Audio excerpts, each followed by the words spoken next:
And we're live. Yeah, how smooth was that little jump between the videos there? You like that? Yeah, very smooth. Very smooth. Hey Jim, good recovery with your camera issues there. Yeah, I had to switch. It wasn't the battery issue because the one in there is still 50%, but I am prepared. Said my camera network is down. I don't know what the hell. GoPro just fell off the map. That was it. It got up and went. The GoPro got up and left. Son of a. So anyway, welcome in everybody. Thank you for stopping in.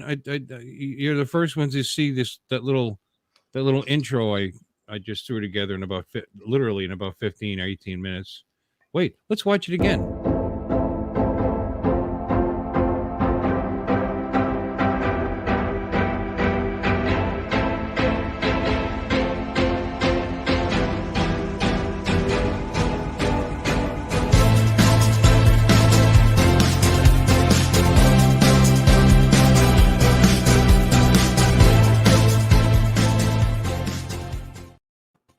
Okay, now you guys have been there for the second showing of my new intro video that I was sitting here thinking, I don't know if I'm going to come on tonight. I don't have much to say, but I got Jim and he'll talk, so I don't want to disappoint Jim because this is the highlight of his week, Yeah, I just woke up from a nap. I actually had a Sunday nap. I am shagged. Holy crap. So I right at about what was it, 9:28. I posted the video that was going to go on. I set it up and like that. I thought, God, I've been thinking about doing an intro. Let's see how fast I can throw something together real quick. Yeah. And that's it right there, ladies and gentlemen. I put that together in about 15 minutes or so, and with Filmora 11, not 10. I've got Filmora for life, which means I get the upgrade. So I have 11.0.8. Wow. And I threw it all kinds of new effects, all kinds of new music. It's all free. It's all not free, but I paid for it.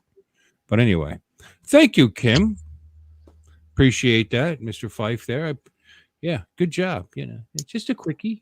I'm good for quickies. That's about it, though. I run out of gas real quick. David Lorenzo, how you doing, buddy? Let's see. We got Joe Fotoleo. His name, Joe Fotoleo. It just rolls off the tongue. And we've got Chris Wedgeworth. Welcome in, buddy. And Kenny. Hey, Ken, what's up, buddy? Do you watch Big Brother Canada? Actually, Big Brother Canada?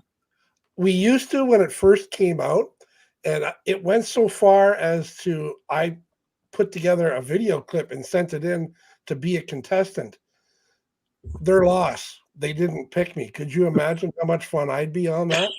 No, can't imagine. Well, I would have been. I can't imagine it. Who did I miss? Stephen Jones, how you doing there, buddy? Young fella. We got hanging with JD. What's up, JD? Speaking of young fellas, he actually is a young fella. At least he looks young. It's hard to say. Who? Akarishima. Akira show is in the Akira show. I believe his name is. Well, you're frozen, so you can't tell me. There you go. Try it again. I believe his name is Warren. Let's go with Warren. It's easier to pronounce. Oh, and my favorite nephew. There you go. Chris, how you doing? Sunrise Warner Media. Once again, I got to thank Chris, my friend Chris, for surprising me. I got this cute little letter in the mail. Oh. Like, Chris Waters? What? And I opened it up. And sticker? No, there's nothing here. It goes to my favorite uncle, which is very nice. That hurts, Chris. I'm leaving them in the envelope for now because they're small and I don't want to lose them. You know what? That's the one thing I wanted to do today that I didn't do. I decided I'm going to finally get myself a hard case so I could start attaching these stickers I've been getting. And because I don't want to lose Chris's stickers, especially because they're so tiny and cute, I need to get myself the hard case to stick them on. But I got a confidence meter. Oh, man.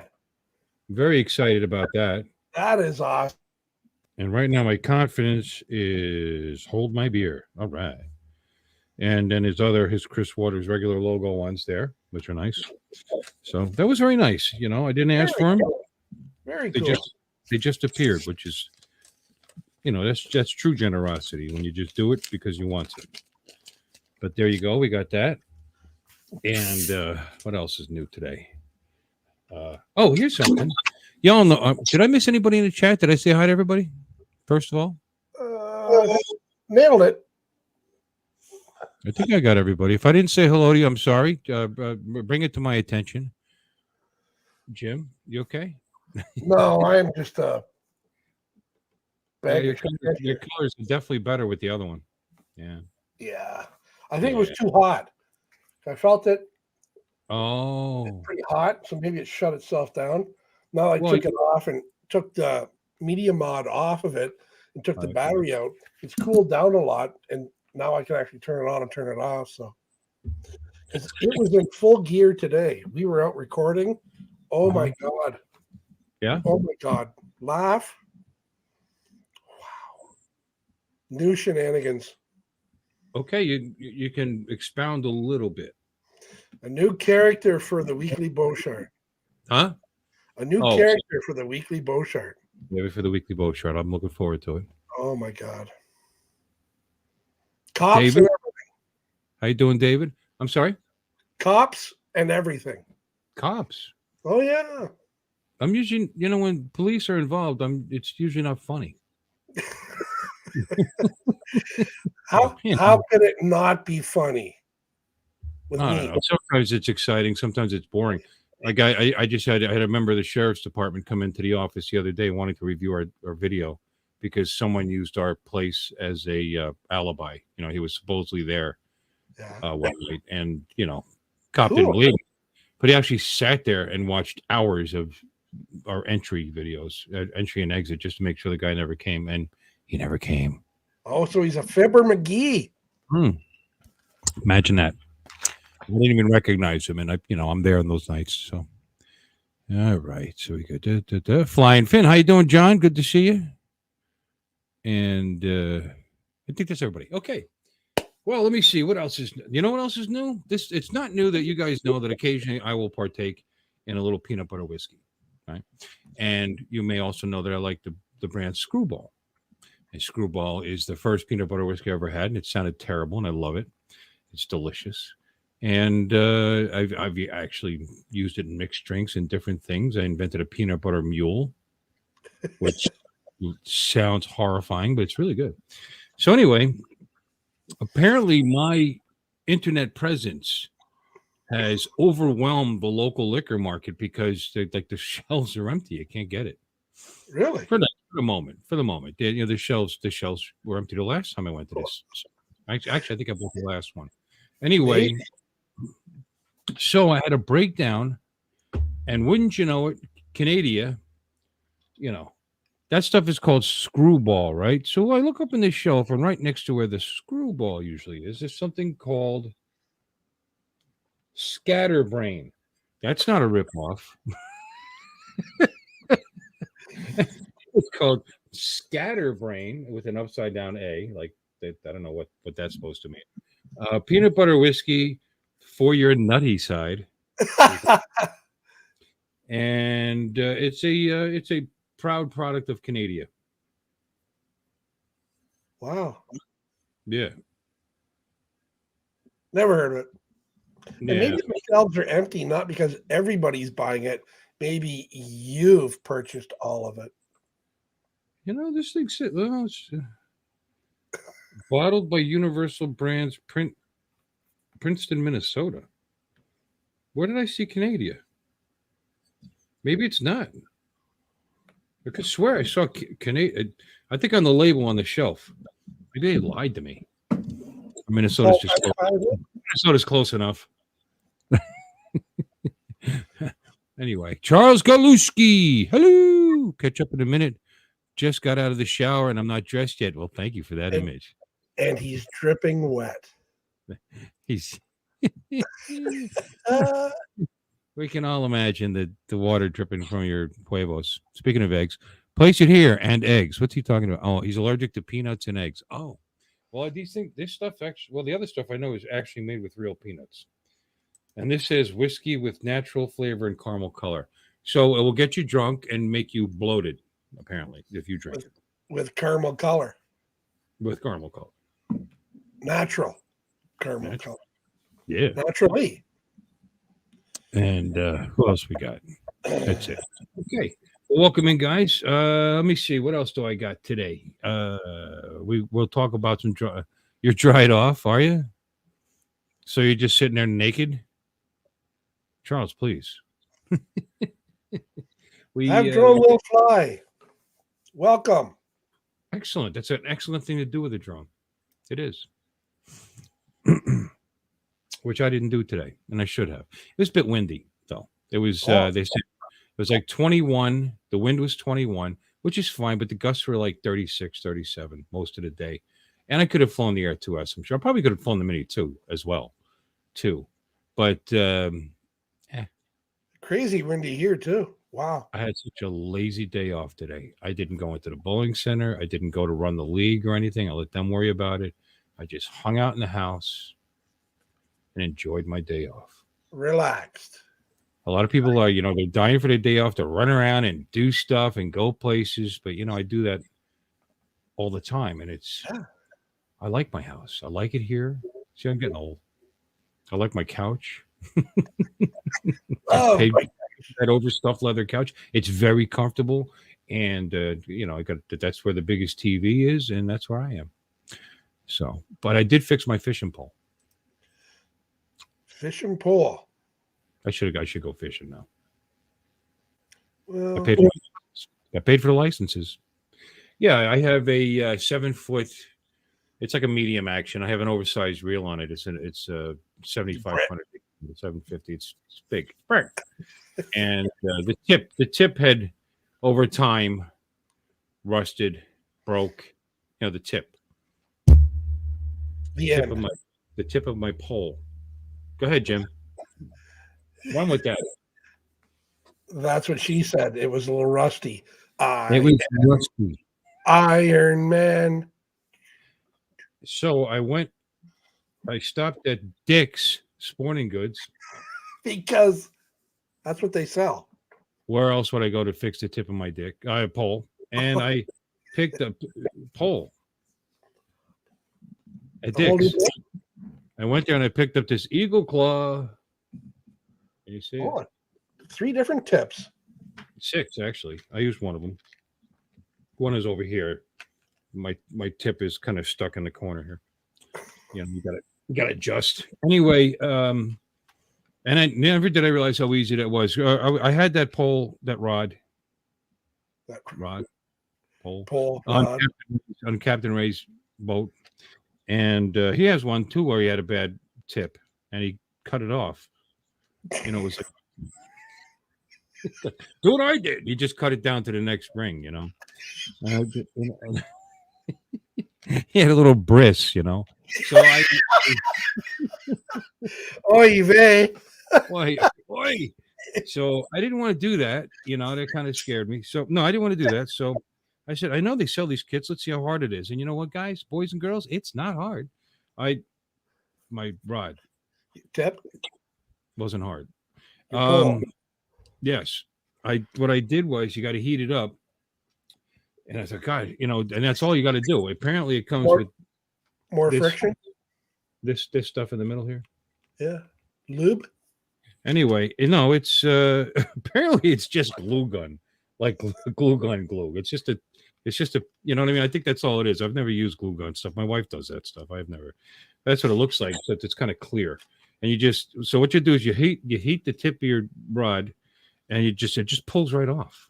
I didn't expect it. Would you stop it? God, you're so phallic. So it just came right off, and then you heat the stuff up and you rub it on there. And what? Rub it on your tip of your pole. In there, and the tip of your rod, just the tip of your rod in there, just a little bit, and actually you heat that first, and then you put that on there and you let it cool off. Good as new. Probably better. It's probably better because it was a Walmart rod to begin with. I don't know why I went through all this, but it's actually a pretty decent rod. I like it. So that's all fixed. I did break a reel on his boat too. I don't know how it broke. It just stopped working properly. So I took it apart to see if I could fix it, and I and I dropped the drag cap into the river. So it's like, oh well, it's gone. That's it. Threw it away, and I picked up one of those at Dick's. And, Dick's. You got a new yeah. reel at Dick's and tip of your pole. Yeah, Good. I put line. This is what I've accomplished today. I'm really dragging it out because all this took like 20 minutes. So I try to make it sound like I actually accomplished something. And then then that I put 10 pound monofilament on it. So I got my 10-pound monofilament 5-foot pole with my new reel, which is a little bit oversized for it, and then I got my 7-foot with my ridiculously large. And I like spin casts, by the way. I grew up using those. It doesn't matter if I'm saltwater, freshwater. I don't need to learn to use new reels and stuff. You know, I mean, a bait casting and like that, it's an art, it's a skill, and I haven't quite mastered it quite right. And don't have to flip the bail, hook it on the finger, let it fly. It does its thing. Anyway, works just wonderful. So I got 30 pound on that, so I can go for the bigger stuff, and that's it. Cool. Graphite or titanium? The reel is graphite. Why? You want me to show it to you? I got a new reel. I'm very excited. Did you make a video on do-it-yourself repairs for a rod? I should have. I should have put my rod. I should have put my rod on video. Yeah. Yeah, I should have. On the YouTubes. Instructional. Here's how you. Never DIY. We really worn that whole thing out. So I'm gonna continue to drink my scatterbrain. And hey, let's see if anybody wants to come in. Do you want to do that? Sure. Why not? Invite, because very rarely do they do. As long as we don't talk about politics, okay? Ticks on your rod? Penetration. Clickbait 101. What? What are you talking about? Oh, it's fact here. Let's go to the comments. Clickbait 101. Okay, I'm going to show that. Okay, Akarasha, what are we speaking about?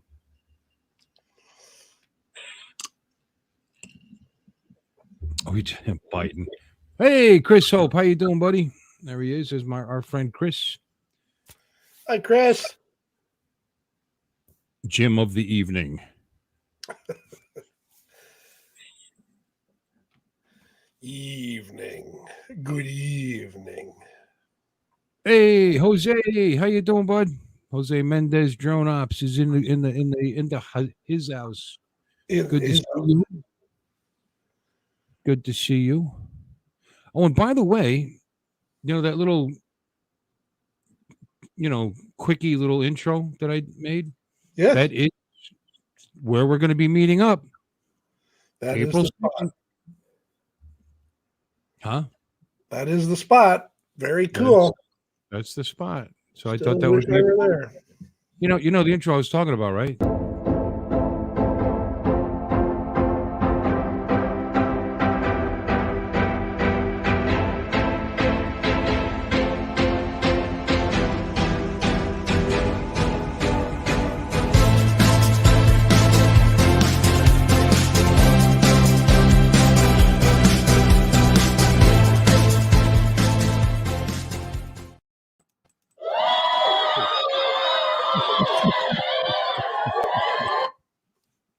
That's my new official intro.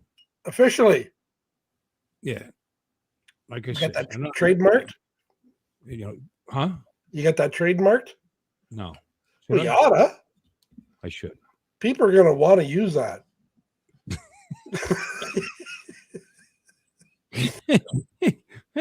Can I show that again?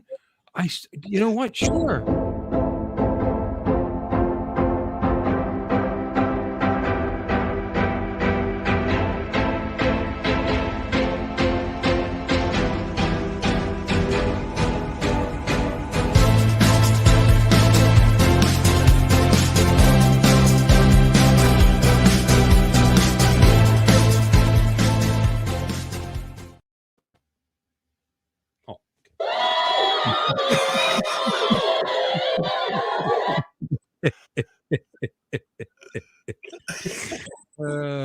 shit. Yeah. What's the cool? Oh, what did you do, Chris? What or Kenny? What did Kenny do that was so cool? Tell us about it. Kenny, come in here and tell us about it. Ken's got a nice personality for a weirdo. He does. Very much so.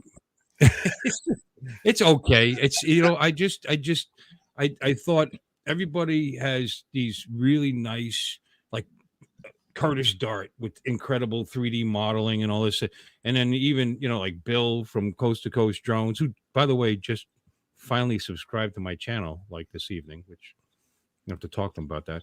And they have these beautiful intros and stuff. They put a lot of effort into it. And I thought I could spend a little time and have something. And then I thought, well, and that one advertises the meetup spot, because that is the meetup spot coming up in April. So there you go. Yeah. Yeah. Did Marcus copyright the Droney, the reverse Droney? Probably. He probably should. I'm sorry, I interrupted you, Jim. Well, I was just gonna say at least your intro has some talent involved there with that pull away and that nice thumbnail, the hanger top. It's pretty hard to push up and back at the same time on my controller. It is. Oh, but it's so smooth. Oh, it's so smooth. That's reverse Droney. Wow, that was beautiful. Reverse Droney. I said, yeah, I've been practicing pushing straight back on both my sticks. I mean, I did. The trick to it is to while you're doing it is to bring your gimbal down a little bit, nicely. Which I didn't even do that well in that Droney. But yeah, exactly. Yeah. I did like the music though. Absolutely. A whole new bunch of music with Fillmore 11. I'm gonna keep talking about it until they sponsor my channel. You think so? No, they'll probably tell me to shut up. Stop talking about it. Please stop using yourself as an example. Beats the hell out of my intro, that's for sure. Holy cow. Speak your intro? For my videos. What do you mean? When your videos are literally pure genius. You sarcastic son of a... No, I meant it. Pure unadulterated. You know what? I don't have any queued up. I have to admit, while I was doing that, I didn't prep this, So you were too busy making your... Yeah. Today I'm going to explain an American comedy film. Oh, that's not it. I was gonna. The hell was that? I like that movie. Wait a minute. I don't want to put that on there because talk about copyright strikes. That's fine. Now, I'm not. Should I put the weekly Boshart on here? No, I can't do that. Right? I'll get in trouble. Why? I don't know. I'm scared of Ken. Let me see. He lets me put it on. It's your video. Well, does he pay you? Does he pay you for that video? No. Okay. I was just kidding. That's funny. That you actually said that. Said what? Nothing. I know nothing. I'm just backing off. Uncle X. There we go. Should I put the latest one on? You haven't watched it. This month they're really extra bad. I like being surprised. I like enjoying the jokes. Okay, good. I like enjoying the jokes with the rest of the audience. Okay, good. And I don't know. All right, we'll quiet that down. We'll bring it up. Well, Max will even put it on full screen so it looks we get the most of it that we can get. Let me see. Let's really show this video. Like that. Blow it out of the water. Now, after all this, it better be good. Oh boy. I hope so. I'm sure it's wonderful. Ladies and gentlemen.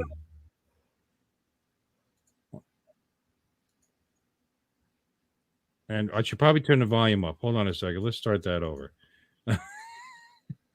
What a jerk. Hi, everybody. It's Uncle Extra Medium back again with some more jokes. Oh. I hope you like them. They're pretty bad. Well, they're kind of filthy. They're extra bad this time. Wow. I've been getting so many complaints. You should see my emails. So I better put in a disclaimer. So here it is. This program is rated PG and may contain mature subject matter. Viewer discretion is advised. Foreign object detected. A woman is atop of the cliff, working up the nerve to jump to her death, when a smelly homeless man walks up to her and says, "Hey, lady, if you're going to jump, why don't we have sex first?" Ooh la la. She yells, "No, get away from me." You. So the homeless man says, "Fine, I'll just wait at the bottom then." Hey, sir. I'm the man from the Big B. Hey. After 20 minutes of lovemaking during their threesome, the woman is no closer to orgasm. Oh no. So the friend wafting the towel recommends that they switch places. So the friend's now having sex with the woman, and the husband starts to waft the towel. Okay. After 2 minutes, the woman starts to tremble and lets out an incredible cry as she reaches the most intense orgasm she's ever had. Nice. The husband looks at the friend and says, "Now that, my friend, is how you waft a fucking towel." Emotional, damn it!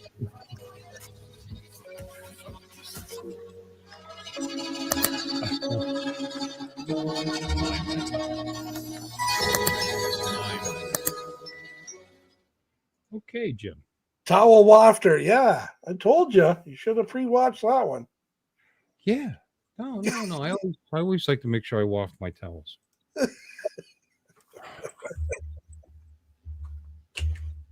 What am I- Don't look at me like you're surprised anymore. Well, this is the wrong. I just put the wrong stuff in my vape. I thought it was a little dark. Look how dark that is. Oh, shit. Peanut butter vape. No, it's called Mother's Milk. That's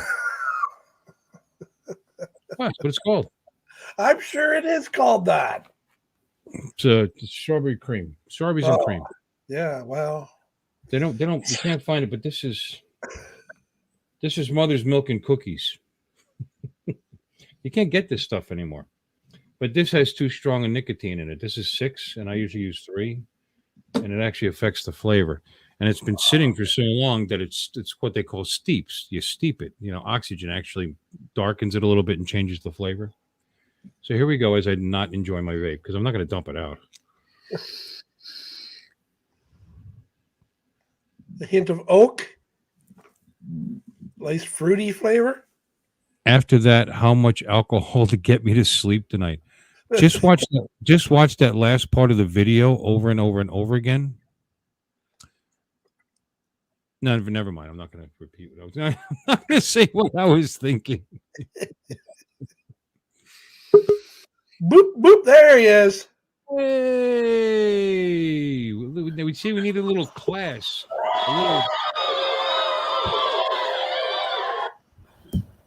Hi, Ken. I am exhausted.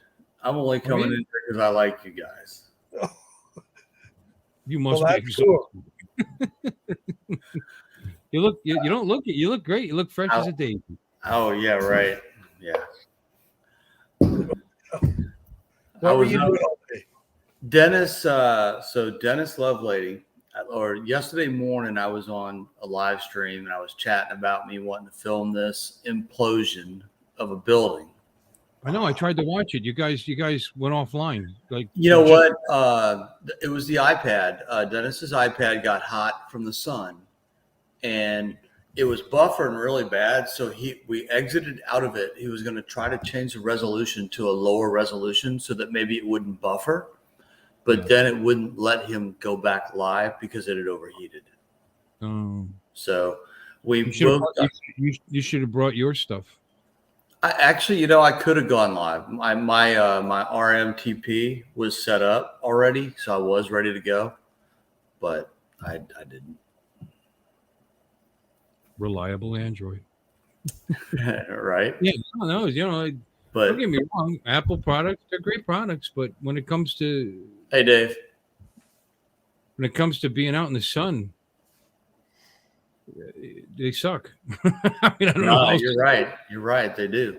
But no, Dennis, at the spur of the moment, drove 6 hours from Atlanta yesterday down to my house, spent the night. We went out to dinner last night, and then we woke up, did a Sunday sunrise in my backyard. That was kind of cool seeing it live. I got a live concert, so I liked it. I liked it a lot. I was And there. then- I saw you. You throw your big smile in a couple of Yeah, times. it was pretty cool. I'm not going to lie. My neighbors, I've been living here in this house since 2002. And I'm pretty quiet and I'm never home. So I'm sure my neighbors heard the ukulele at 6:40 in the morning and they're all like, what the hell is going on over at his house right now? Yeah. It's a luau. Somebody broke into Kenny's place and they're having a luau. Oh, I loved it. And then we went downtown and we ended up the spot that I had figured out that was just outside of the TFR to try to launch the drones and get a good shot at the building.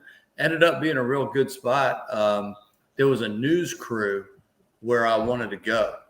So I drove up to them and I asked them, I said, hey, are y'all here blocking the road or handling road closures here or whatever? Because it didn't look like a news crew when we drove up.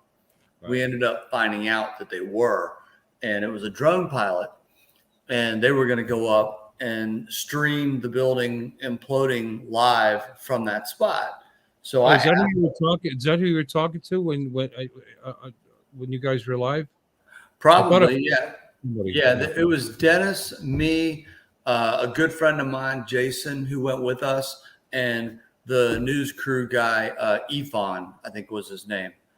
And we were talking to him as well. We all coordinated our heights. So I backed my truck up in the barricades next to his car because he had one of those professional tripods with the $50,000 cameras or whatever that looked like a news crew camera. So we looked like we were with him.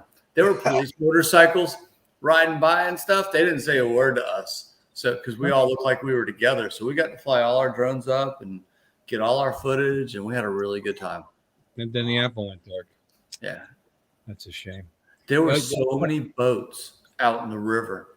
In a little bit, when you get a chance, I wouldn't mind you playing my video. But anybody who watches it, please go to my channel and like it, because it's probably one of my favorite videos I did. I'm pretty proud. Absolutely. I liked it. Oh, Leonard Oglesby. How you doing, buddy? You haven't been in here in a while, brother. Good to see you. And Mikey's in here. So, Mikey, he was probably lurking. He didn't bother saying hi to me and Jim. He waited for you to show up. So there you go. Let me find your video. Oh, I came prepared. I already got it copied. I can paste it right here in the chat. Here you go. There you go. Already there. You want the implosion one, right? Yeah. I'm already there. Brother. Oh, that's Boston if you don't want copyright, but it's a good song and it's smoking because it looks like the building was smoking when it fell. Oh, cool. From my favorite album. Just sing it. It's definitely worth a good listen. I like it. It fits the video well. All right, let's. I don't want. I'm trying not to because I clean them out and then I got you. Because you never know. The news crew was flying a Mavic 2, and Dennis flew his Mavic 3, and I flew a Air 2S. So I'm looking forward to seeing Dennis's footage because I'm sure that camera is just incredible on that drone. Yeah. Window. Here it is. Share. If you can play the whole video, I'd appreciate it. I don't mind. And we can talk over it. But yeah. Look at all the boats right there in the river. That's the St. John's River in Jacksonville. Cool. And then right in the middle of the screen, you see that building there? That's called the Berkman Plaza. And they never finished it, so it's an eyesore. So they decided, you can see all the people down here that are here to watch it. And then I wish you could play the sound effects. I put the bombs and everything in it. And then I do slow-mo. Watch this. I slowed it down. Wait a minute. All right, we'll do it for a moment here. Let's get this. Let's get the sound effects. Yeah, just do the sound during the. I did 3 explosions.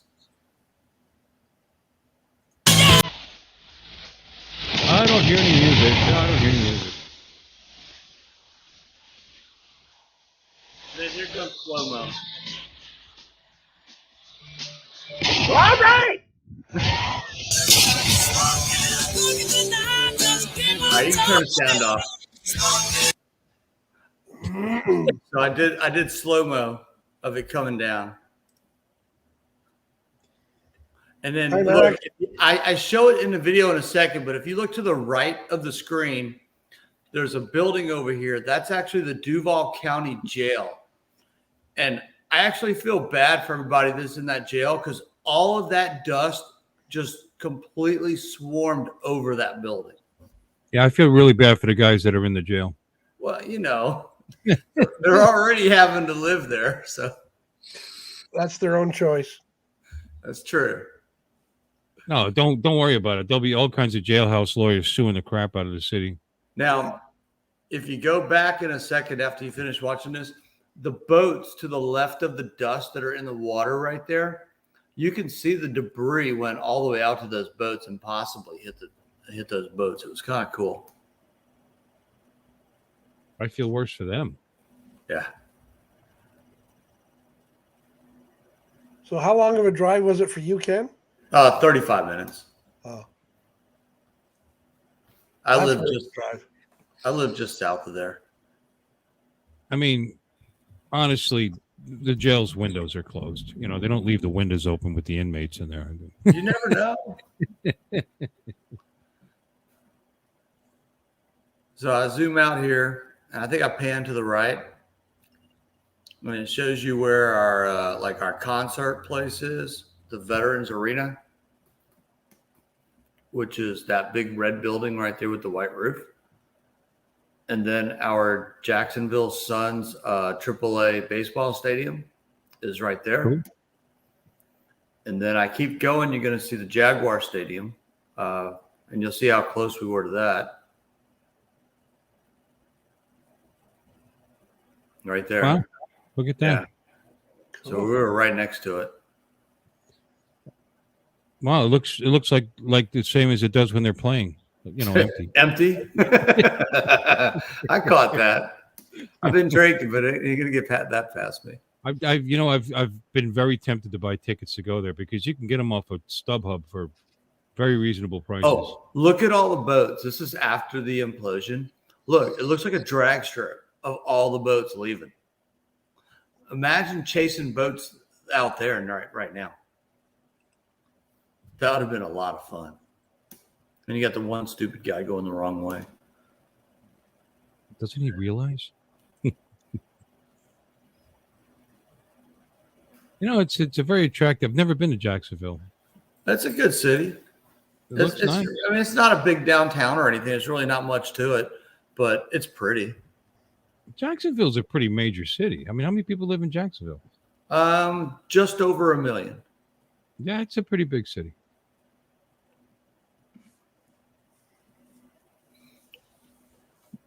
And that's pretty much the end of the video. As soon as I pan here, then I land it and I'm done. Yeah. That's Dennis's shadow. Oh yeah, you can tell by the years.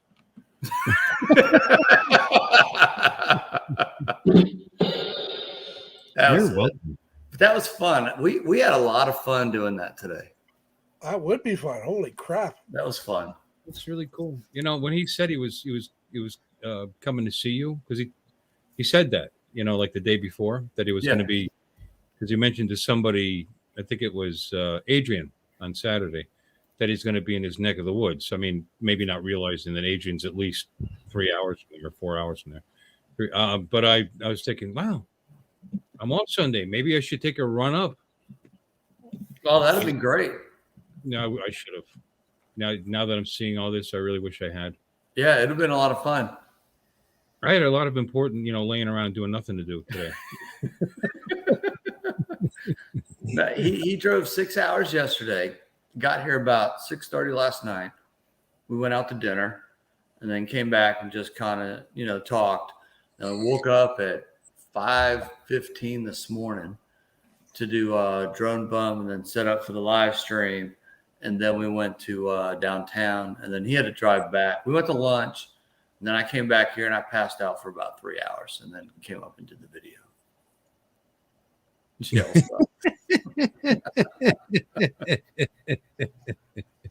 Yes, it does. Yeah. I spent about 5 years in jail.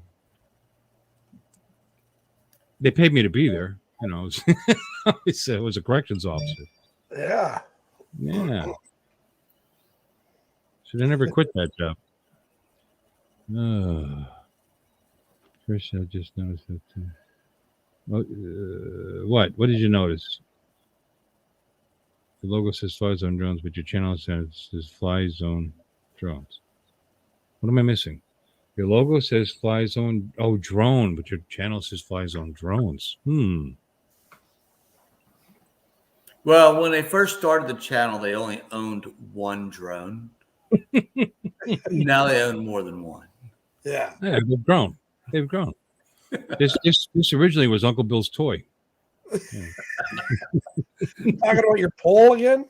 Your rod? My rod. Hey, Greg. My rod is in good shape now. Your hot rod. Oh. Hey, Harley FPV. How you doing, Greg? Good to see you. Thank you for stopping in. And Ken, thank you for sharing that video. That was great. Appreciate it. Anybody else? Thank you for playing it, but everybody, please go I don't care if you go watch the whole thing again. Just go hit the like button or something. Do something. You know what? I just gave you your 6th like. That deserves more than that. Come on, guys, go like that video. Did you put the link in? Yeah, I did it earlier. Let's do it again. There we go. Paste. I mean, to be honest, I don't care if my channel grows. I just, you know what? It gives me that feel good feeling that people like it, what I do. That's all. What's not to like? That's awesome. What else you got? Let me see. There's a video of you looking like you're homeless. We just learned that he's been in that house for 20 years. No, it's the thumbnail. Yep. He's laying on the ground. It's an illusion. Yeah, I bought this home in 2002. Did you? Yeah. Is there music in this video? That one's safe though, but it's Fillmore. And it's Fillmore. I own Fillmore. I can play that. Right. You use Fillmore. That's what I edit with also.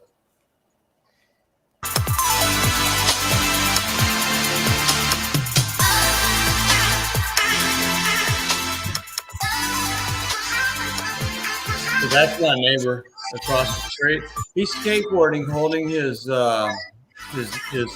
nephew.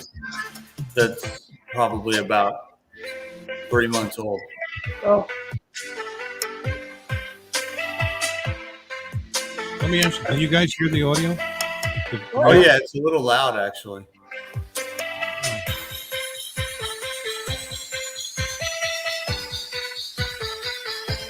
I'm practicing.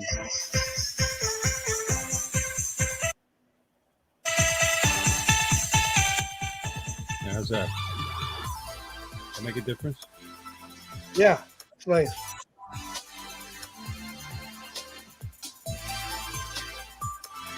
Hey, Greg, you see I've been practicing FPV, right? Very cool. What drone is this? That's the Tiny Hawk 2 Freestyle.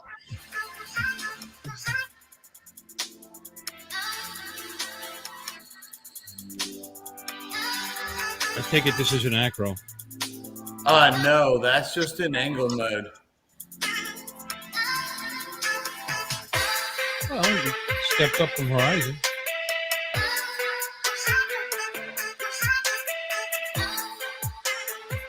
I can't even fly it in horizon.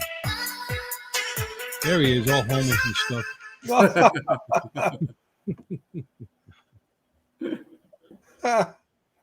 Isn't it funny when at the end it gives you all these suggestions, the kind of things that they think would interest me. Right? Actually, you know, Yeah, that Family one Guy, there. all about Cartoon girl in family. a bikini. You ever watch this show? No. Oh my God, it's funny. Jim, you will love this show. All right, look up dinosaurs sometimes. Yeah. And Greg, yeah, I'm trying to get better at FPV. I've got to find a field though where I can go practice acro. I don't want to do acro over concrete. Dinosaurs is actually very well. I mean, I remember it being funny. Everyone, not the mama, not the mama. Yeah, you're laughing. You have no idea why. You gotta watch it. It'll crack you up. It's kind of like the Honeymooners, but they're dinosaurs. Oh Hey. yeah. That's all I can say. You know, you have to. I'm not doing it justice. You have to. Not the mama. That's the baby. That's what he. That's yeah, not the mama. That's what he called. That's what. Be That's right what the, back. I'm out of beer. Oh, the, darn. the baby won't. The baby won't say daddy. He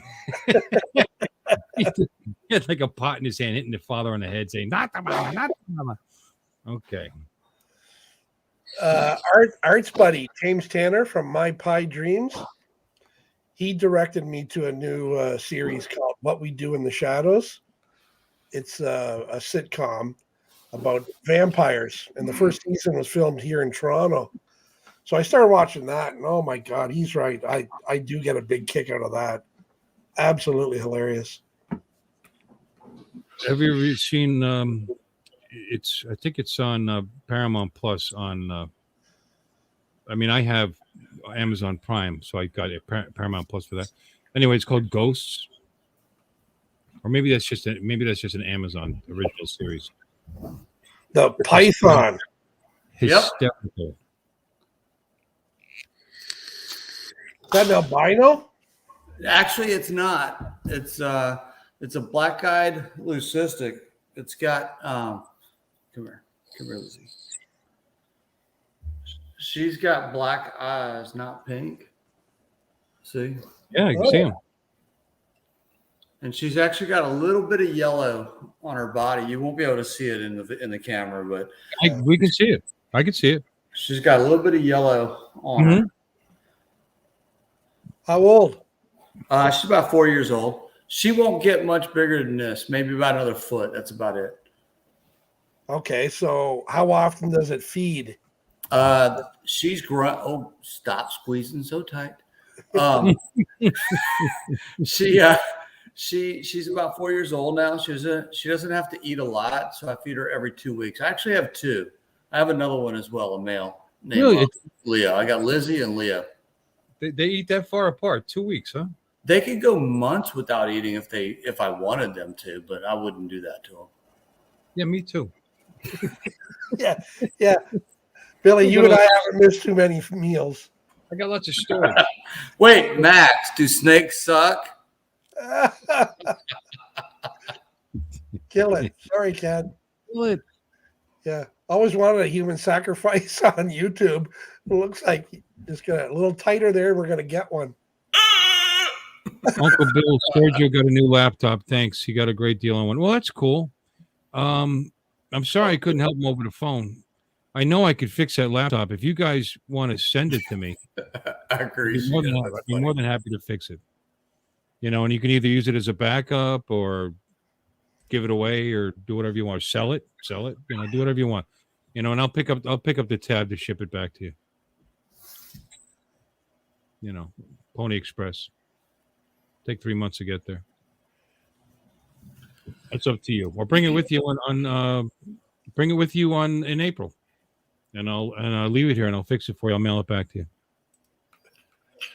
Die, snake, die. Max, I've had this one now for over 4 years. She has never struck at me, my daughter. My daughter takes care of them when I travel. And no, there's no issues at all, except that she's getting a little tighter on my neck right now.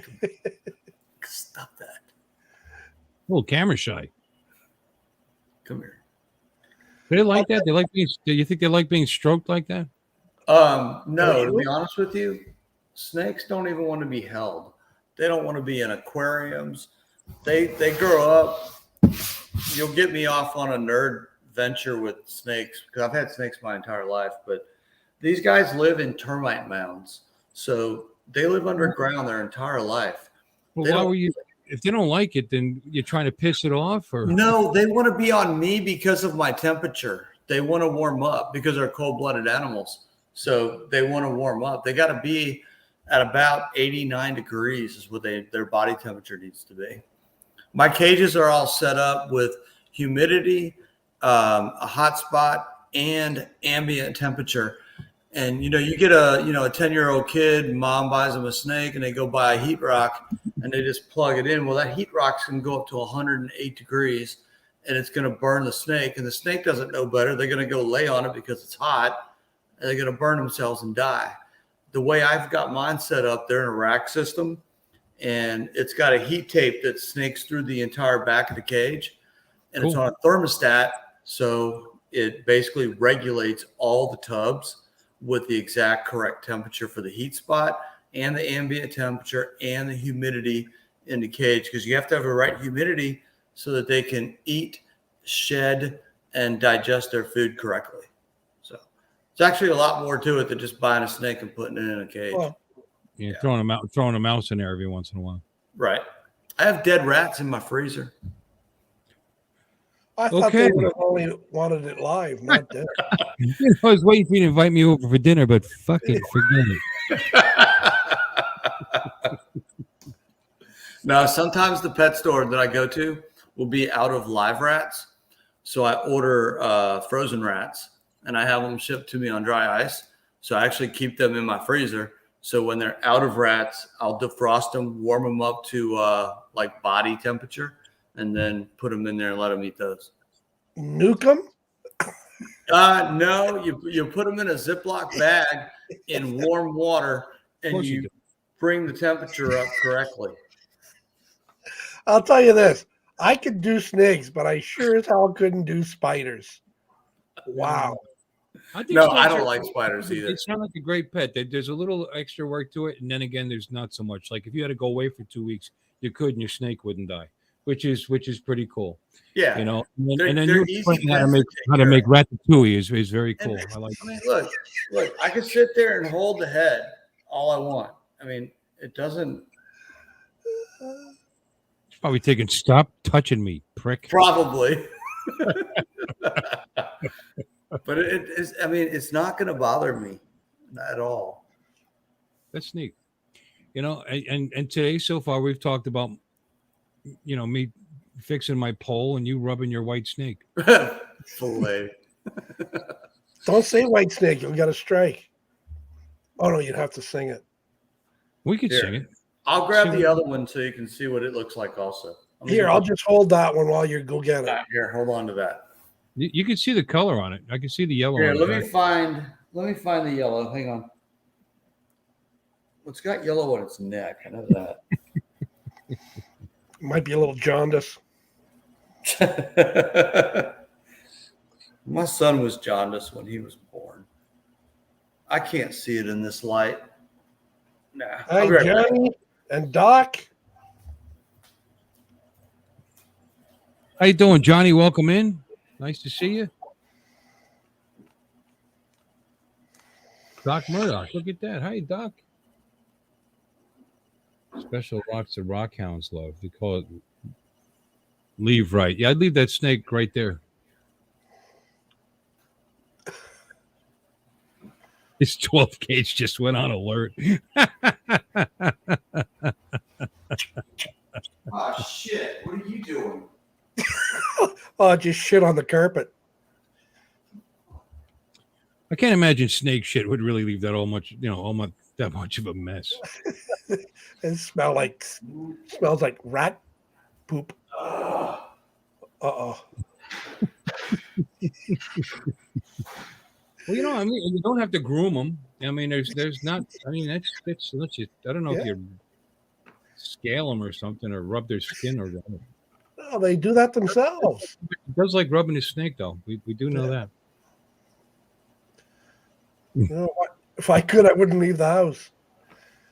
Johnny Jones Fire in the house. Oh God, Leo's a pain in the ass. what happened? All right, this is Leo right here.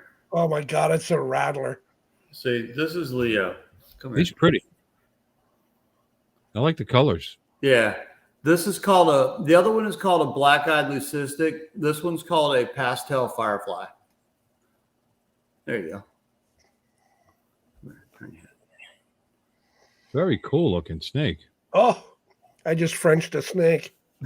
But that's Leo. No, I just opened up his cage to get him out, and the damn thing was laying in his water bowl, so he was soaking wet. So I had to get him out and dry him. But yeah, that's Leo. He's not enjoying this at all. I could tell. No, Same age? Yeah, they're both the same age. Leo's a little bit older.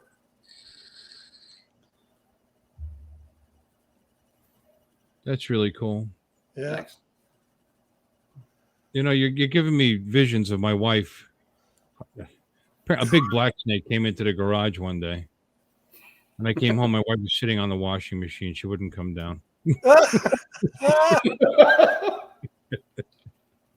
She got it. Apparently, eventually, we have a machete out there, and she offed it. And then there was somebody that she was really pissed at. This is my Filipino wife. So she actually skinned it, wrote their name in the skin, and buried it in the backyard. Apparently, that's a curse. So I didn't realize. Apparently, my wife's a witch. This So one, this snake here, because like my daughter, she's 18 now, but I guess she was 13 or 14 when we got this one. And she takes care of the snakes when I'm gone. She's not scared of them at all. These are her snakes. But this one got mites when we first got it. And mites get under the skin, under the scales, like really bad. And she took tweezers and basically did surgery on this one. And you have to give it baths in order to get the mites to come out, a special chemical and whatnot. It's hilarious. I got pictures and video of her doing it when she was younger. That when we got these guys, they would literally fit in the palm of our hands. And that's how small they were. And now they've gotten a lot bigger. That doesn't sound funny to me. It's just a pet. I mean, No, I I know mean, a lot of people don't think it is a pet, But- but I mean, it is. It's just a pet. Well, no, mites are way any pet. You know, mites getting dogs' ears. You know, that's a thing. Yeah. I never But found a humor. I woke up one morning and went and checked on Leo, and Leo had probably 400 mites on him. Wow. They were all over him. And that's actually why I started feeding him frozen rats, because I thought maybe that he got some mites from a live rat from the pet store. So I stopped feeding him live for a little while. Wow. And Akarasha said that this People are scared of snakes, Good but those snakes aren't venomous. So I don't know why No. you'd be scared of them. Well, you know what? They're not venomous, but venomous snakes only have 2 teeth, the big fangs, right? And they got poison in them. These guys actually have 100 teeth in their mouth. And not only do they have 100 teeth, they're very sharp and they're all curled inward. So if they bite you, you can't just pull them off because you'll rip the skin off of yourself. When they do that, you actually have to push their jaws on the side like this and unlock them and pull it this way and then off of you. I have been bit by snakes before a lot when I was younger. I haven't been bit by any of these guys, but I got bit by a 6-foot red-tailed boa once. That hurt. You know, it's funny. I'm 61 years old and I've never been bit by a snake. Well, you probably haven't handled a lot of snakes. I have. I've handled a couple. You know, not a lot. No, a couple here and there. I'm not. They're not slimy. They're cool to the touch and dry and clean. And you know, there's a there's a serpentarium in St. Cloud. You probably already know that. I had no idea. Oh yeah, no, it's actually pretty. The guy there that runs it, he's like 80 years old. And he's actually a pretty well known guy. And the serpentarium, he's been bitten so many times by venomous snakes that it doesn't kill him. Like his body. He's actually developed a resistance to Antibodies. venom. Yeah. 'Cause I don't know about antibodies, but he did. He's apparently he can have you can apparently bite him and he doesn't die. Johnny. Ah!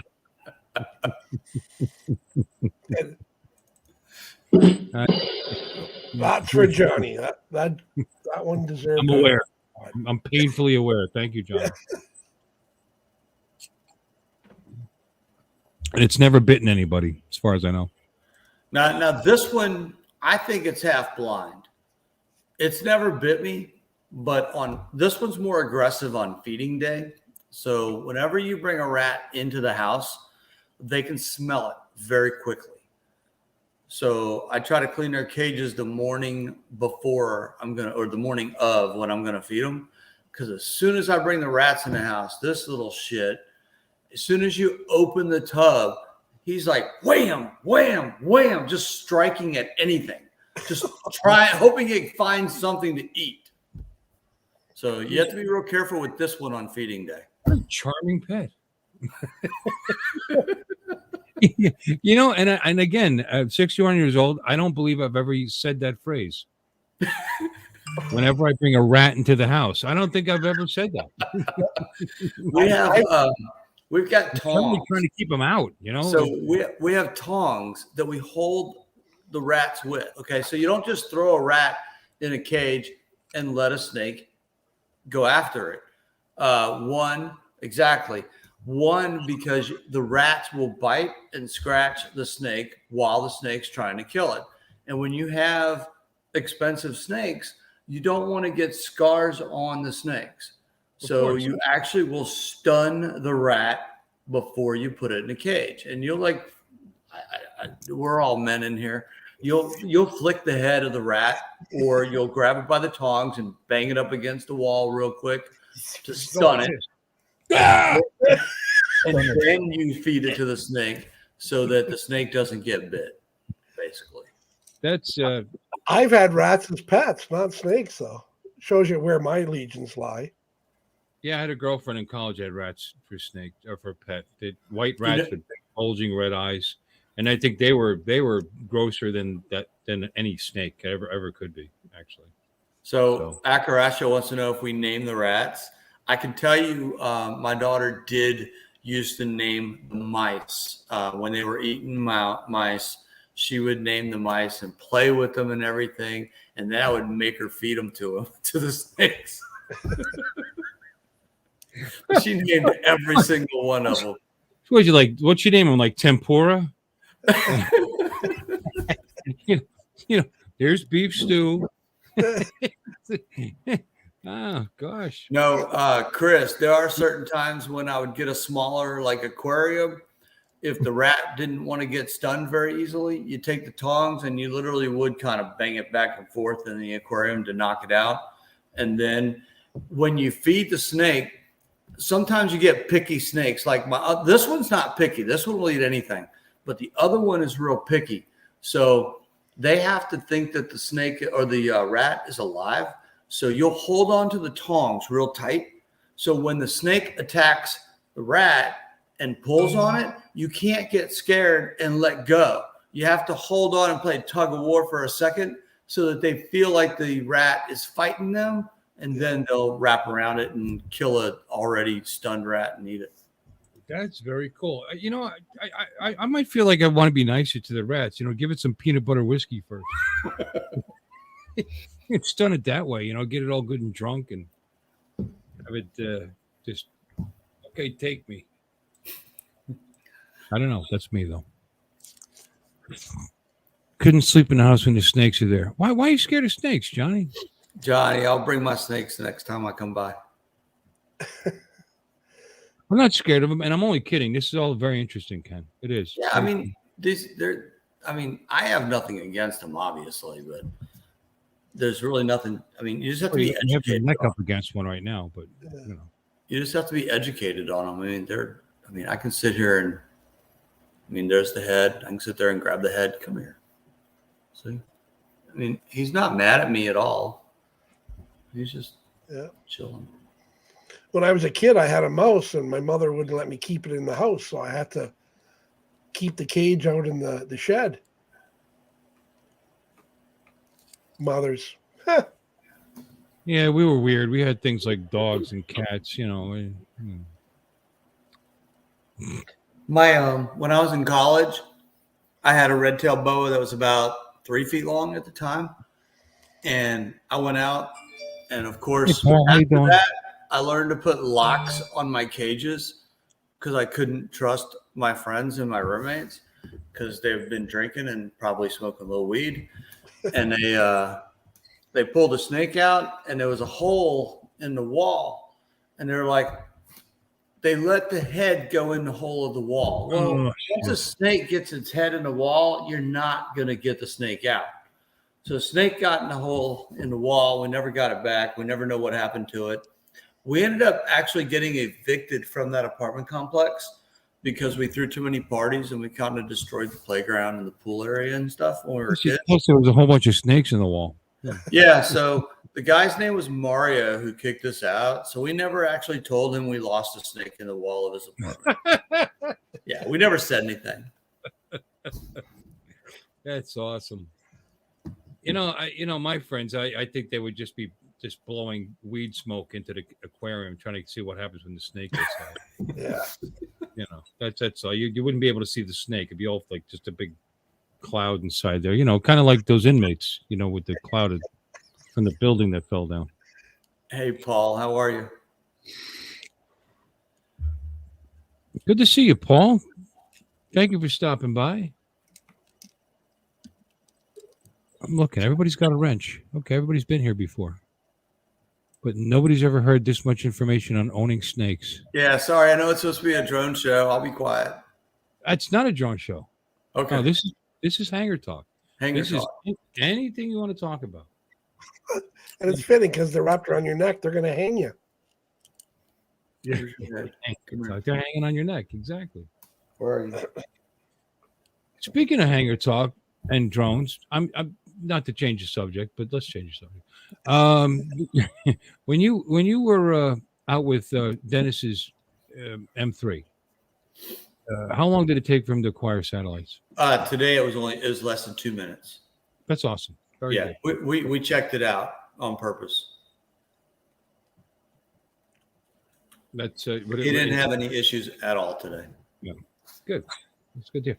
I mean, because something came up recently that was very interesting, and I was in. Speaking of Paul, I was in his live stream. We were talking about it, about the app. Paul Hodges had a job. Excuse me. He had a job, and he wasn't sure he wasn't going to be able to go because it's a stupid app that tells you whether it's safe to fly or not. Before you fly, aloft, No. air map. No. Hold on. Actually, I need ice. I'm going to continue my story in a minute. You guys talk about something. I'll be right back. He needs ice. Maybe you could use some of your dry ice that left over from the rats. Exactly. Y'all want to see a dead rat? Seen one dead rat, you seen them all. I'd rather see them eat one. Obviously, everybody wants to see that. They actually they do need to eat. The thermostat on the rack system broke about 2 weeks ago. So this one actually has gone to the bathroom. The other one I'm still waiting to digest its food. And once they both digest, I do need to feed them again soon. So That'd be a nice live stream, feeding time. I can do that. Yeah. My daughter usually feeds them because I'm not here. And then I think the last time she had her boyfriend feed them, that was kind of funny. He was scared. God, that's my favorite thing that I bought a refrigerator with an ice dispenser door. Anyway, no UAV forecast. Oh, okay. He had it open, and it was showing he only had 5 satellites. This is like, it was in the morning. I mean, there's less, I guess, because of the horizon or whatever. But all right, Greg, good seeing you. Thanks for stopping in. Oh, Good night, Greg. But that's when I discovered something that I really don't use it very much. We go outside, I go like this. Oh yeah, I'll just fly a drone. But anyway, I pulled up UAV forecast and it said I had 7. So what the hell's going on? And I said, oh, and they're going forward and backwards in time because they've actually paid for the app, which I haven't. So I can't go forward. But I touched my satellites locked and I noticed that Galileo wasn't turned on. So I turned on Galileo and I jumped to 14. I was like, okay, cool. So the Air 2S is fine to fly.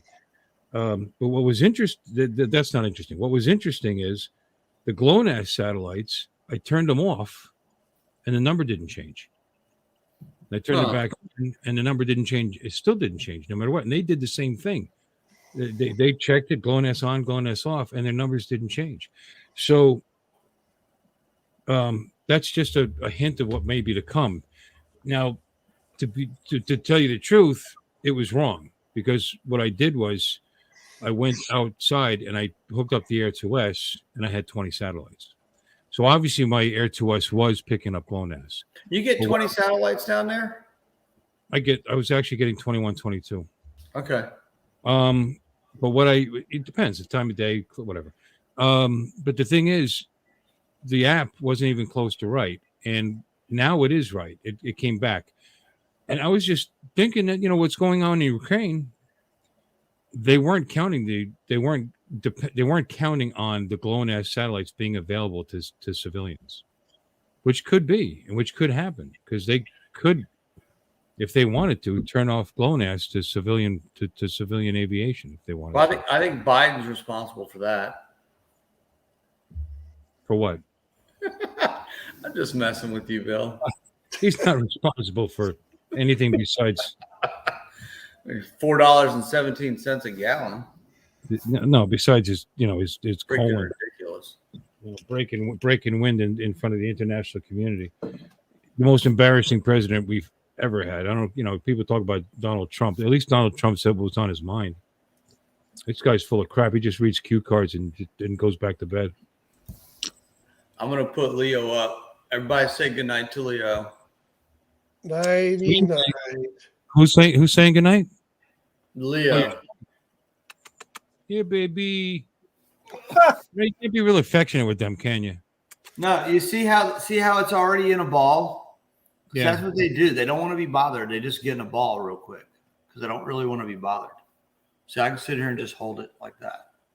Why are you bothering them? Leave them alone. Poor thing. Yeah. 4 years of being bothered by some human. It's funny you talk about Kevin just saying. Let's go, Brandon. Okay, I want to get off the Biden thing because once I start,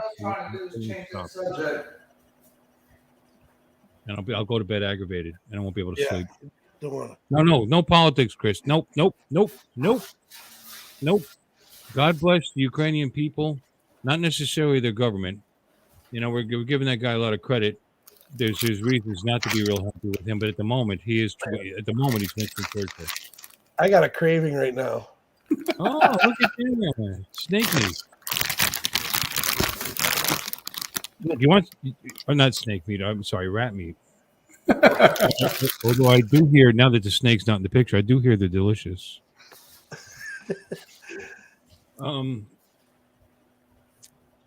If you want rats, my dogs kill them all the time. They do. I have the only hunting Shih Tzus ever. Well, the one hunts. The one. The other one sleeps and poops. The other one just cries a lot. She's a wussy. Mandy is aggressive when it comes to vermin in my backyard. So, Ken, you were talking about the price of your gas there. Up here in Canada, we're $1.85 a liter, and there's 3.78 liters in a U.S. gallon. So we're paying $6.99, $7 Canadian for a U.S. gallon. That's crazy. It's a good thing you got nowhere to go. Yeah, I'm going to start charging my batteries and just flying out of my backyard. I'm not doing anything until I got to go back to work. I don't want to drive anywhere. I got to drive 20 kilometers every day to work. Oh, geez. Well, God bless our government because now they're talking about finally maybe getting out of buying $1 billion a month from Russia and fuel and oil. Well, Since we're financing this war, and they're talking about opening up talks with fucking Venezuela because they're my cousin, who what I, the hell is? I'm sorry, that's it. No more. I can't get all right, started. one more thing. My cousin told me that she runs a Valero oil refinery in Louisiana. She's a chemical engineer. And she was telling me, even after the war started down there, they're still processing 100,000 gallons of oil or fuel through their refinery that is Russian every day. So they're still financing it. So, Oh yeah, 500 was it 500 million gallons a month or something? It's a ridiculous amount. It's crazy. It doesn't make any sense to put sanctions on a country that you're sending billions of dollars to. It makes no sense whatsoever when we don't need to do it. We absolutely don't need to do it. but What? I was just going to say, aside from politics, yeah, the gas prices are killing me. It's pissing me off. Well, come to drive to Florida with the and buy our gas because it's cheaper here. We're paying about $3.50 a gallon right here. No. My gas station across the street is $4.17 right now. Really? Yes. Wow. No, last time I paid was $3.49. No, it's ridiculous. I get Yesterday morning it was $3.69, and this afternoon I was driving by, it was $4.17. Oh, I haven't looked in the last couple of days. Maybe it's jumped here too. I don't know. We'll find Yeah. out. No, it's not a surprise. When was the last time our gallons of gas was? Yeah. When was the last time our gas prices was over $4 a gallon? What administration was that? I don't remember it ever being over $4.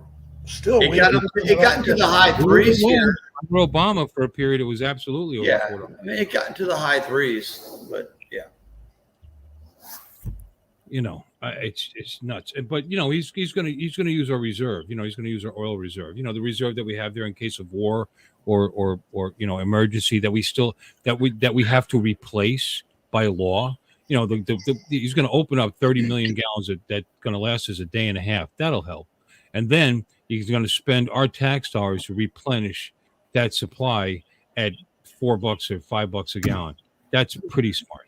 Bill, you know what I want to hear about? I want to hear about your rod. A what? I ride my Harley? Is that what you're talking about? My Harley gets good gas mileage. Your rod that you're going to bring. Your rod that you're going to bring on the boat to go fishing on Monday on April 4th. You know what? I will bring my rod, actually. So talk about the boat. I want to hear bring about my it. fishing pole too, if you know what I mean. I want to hear about it. I do. What's the name of the boat? Where do they usually go? What do they catch? I haven't talked about this, and I really should. We're going on the Lady Stewart. You guys can look it up. Just Google Lady Stewart, Stewart, Florida. It got great pictures online of the boat itself. Actually, there's videos of me, as you well know, because you've all been to my channel and looked at my videos, right? Anyway, because I've flown from that boat a couple of times. Wait, you don't put videos on there very often. You just do live streams. Are you being critical? You're right. You're right. I've been very, very lazy. But boy, what content! No, DJ upgraded the Fly app so that I can live stream. Hell, I don't have to edit, man. Just live stream. Boom, there it is. But I have posted videos of me flying off of that boat, and the captain's cool with it. He loves it. How's he gonna feel with like 7 people flying a drone off of it? He won't care. He'll love it. Yeah, no, you know what? Send him the links to the video. He'll use it on his Facebook page and stuff. Actually, I owe him video from the last time I was out. You want to see it? Yes. Good. Now I have to fucking find it.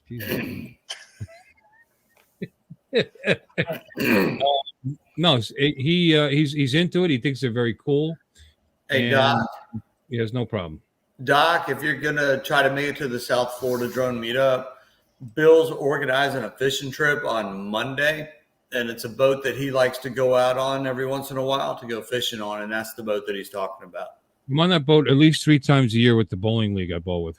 I have a league called Gone Fishing. We bowl 14 weeks. I take our money. See, there's money when you pay for bowling every week in a league. A portion of the money goes to pay for the bowling, of course, and then the additional money above and beyond that, we pay $17 a week. And we pay for the lineage, and then the money above and beyond that goes into a prize fund. So I take the prize fund money, and we charter the boat, and we all go fishing, and I buy beer and food. So anyway, so Ray had the idea. They went on the Lady Stewart when they were here last year, and he wanted me to, since I have a relationship with Captain Dave, he's actually the owner. He's also the captain of the boat. We're going to get together on Monday, like Saturday. Obviously, is a meetup. Sunday is like a spin down thing with the FPV and whatever. It doesn't really matter. And then Monday, whoever's still in town and wants to do it, we're going to go on the Lady Stewart, and we're going to go fishing. And if you guys want to throw the drone up, that's okay. He anchors. We can throw it up. It's not hard. Hopefully, I will feel guilty if anybody loses their drone, but it's a 65-foot long. It's a big boat. You know what I mean? It's not hard. It's really not hard. Let me see drone videos. That'd be fun. Today's March 6th. God, I so want to be able to go. I'm hoping I'm not. I'd really be disappointed if you don't come, to be honest with you. I really do want to be there. I really, really, really, really do. But I'm going to try my best to work from home until if you don't, and I'll take some time off, and you and I will go on a boat. We'll do something. You know, at least you live in Florida, and I can see you. And the hell with everybody else. I see. Okay. Share. The hell. Share today. All right. Hey. Yeah. Jim, I would love for you to come on down here and see, meet you in person. The myth, the legend. All right, you ready? Yeah. That's my crotch. And there's nothing wrong with the horizon on the drone. It was a bit, choppity. All right, there we go. Dang, Doc, you got 10 grandchildren? That's awesome. Congratulations. Except at Christmas time. It's worth it. Look at the movement on his boat. The drone is staying still, obviously. That is not the 65-foot boat. It is. I'm on the upper deck there. Okay. And it wasn't like that the whole time. It just started doing that, It was pretty cool. There was only 12 of us on the boat. It was actually very cool of him to even go out, because I know he lost money. But we canceled this trip 4 weeks in a row because of the weather. And he's like, and I go on the boat with large groups on a regular basis, and he wanted to take care of us. That's Captain David. You see him hanging out here? Ray told you about the other guy, the other boat that canceled on us twice, right? No. His little secret spot that he likes to fly at across from the lighthouse there? Peanut Island? No, it's near Peanut Island, but there's a big boat out there as well. Him and I were supposed to go on it, and we went out there, and he canceled it because they didn't have enough people. I even offered to pay for the remaining people just so we could go, and the guy still said no. And then I think Ray tried to book another trip with some other people, and they ended up canceling again. So anyway, that's the Lady Stewart. And Noah lied to us. No, look at it going. Noah said it was supposed to, the day before, it looked a little rough because it was like, it's only 3 to 5, but it was every, I don't know how many seconds, it wasn't good. And then they changed it that morning to 3 to 5. Here, look at this orbit. Because he was talking about pulling anchors. Like, oh, I better hurry up. I thought I did pretty good here, considering this thing was trying to throw me off.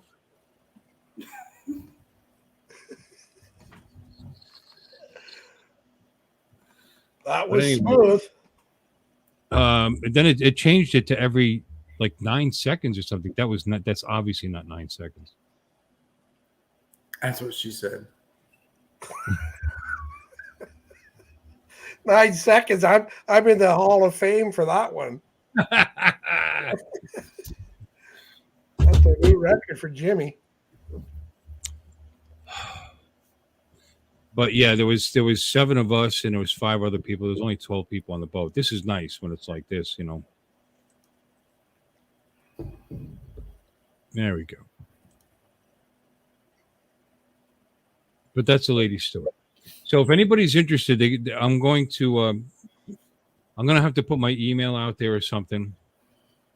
So you can there's like at least 7 people that said they want to go on the boat so far. 8. I want to go on the boat. Oh, if I'm in town, I'm going. Cool. I mean, I got to give them an idea. You know, it's going to be Monday. You have to be there no later than 7:30 in the morning. I mean, 7's better. Okay, but it pulls out. He starts loading this on at 7:30. He pulls out at 8 o'clock, and it's from 8 until 1. It's considered a half-day trip. It's $65 plus plan on tipping the crew because the crew works the mates work for tips only. And then plan on tipping them more because they probably fillet the fish for you too at the end of the day, right? I tip them for the trip itself, and then you could throw them a couple extra bucks for the filleting. Yep. I don't have mine filleted. My wife likes the. She just wants them gutted. That's it. Okay. She likes because If you're gonna tip them, you just give them your new rod. It's got a new tip. It's got a new. I don't like the bone in.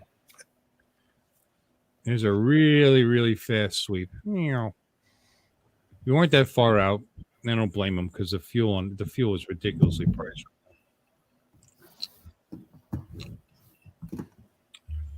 But he stays along the shelf so we can bottom fish. But anyway, Yeah, you want to see me? Yeah. that's good stuff. See a scuba dive. Hunt for treasure. There's Uncle Bill doing a hand catch because I didn't think I should try to land it on the deck. Imagine that. There we go. Boom. Piece of cake. There And then it is. as far as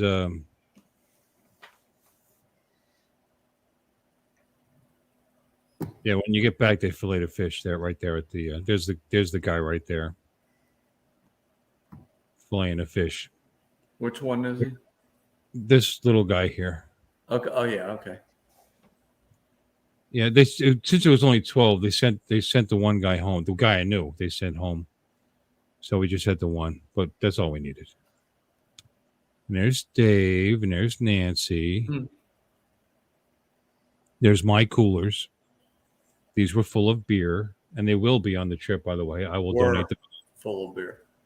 Yeah, no, there was plenty left at the end. The boat was rocking. People weren't drinking as much as you might think. Shoot, drinking makes the seasickness go away. Yeah. Well,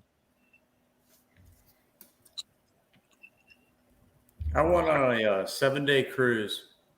It was a honeymoon cruise, actually. And I was seasick for the first 3 days because it was a tropical storm. And I was trying to take all the pills and whatever and try the stupid wristband to try to stay better. Ended up going to the back of the boat because that was the most part where it didn't rock the most. I finally said, screw it, give me a beer. Let me try that. I stayed drunk the rest of the cruise. I felt great after I started drinking. that worked for you? Yes. Sounds like every trip to Vegas for me. I don't know why I'm not susceptible. I'm apparently not susceptible to getting seasick. I mean I can force myself to get seasick. I mean, people say watch the horizon. That doesn't work for me. I've actually done that when I was working on the cruise ship in Hawaii, and it was a really rough night, and then one of our stabilizers was down, and I said, "Oh, okay, let's see if I can make myself see." And I was watching the horizon go up and down like that. And I stared at it long enough. I felt it start. Yeah. I got an idea what that might feel like, and I don't like it. Yeah, That's- anybody is susceptible to it. I mean, honestly, the best thing is just jump in the water. If you get in the water, it gets rid of it. Well, I didn't want to jump off the fantail of a cruise ship, That's a hell of a climb up there. At least I'm not seasick. I'm getting chopped to death by the blades back here. I just threw the link out there. Doc Murdoch sometimes comes in, so there it is. Waiting to see the great. Doc, come in. I can pick your brain on FPV. Oh, God. Yeah, Doc likes that.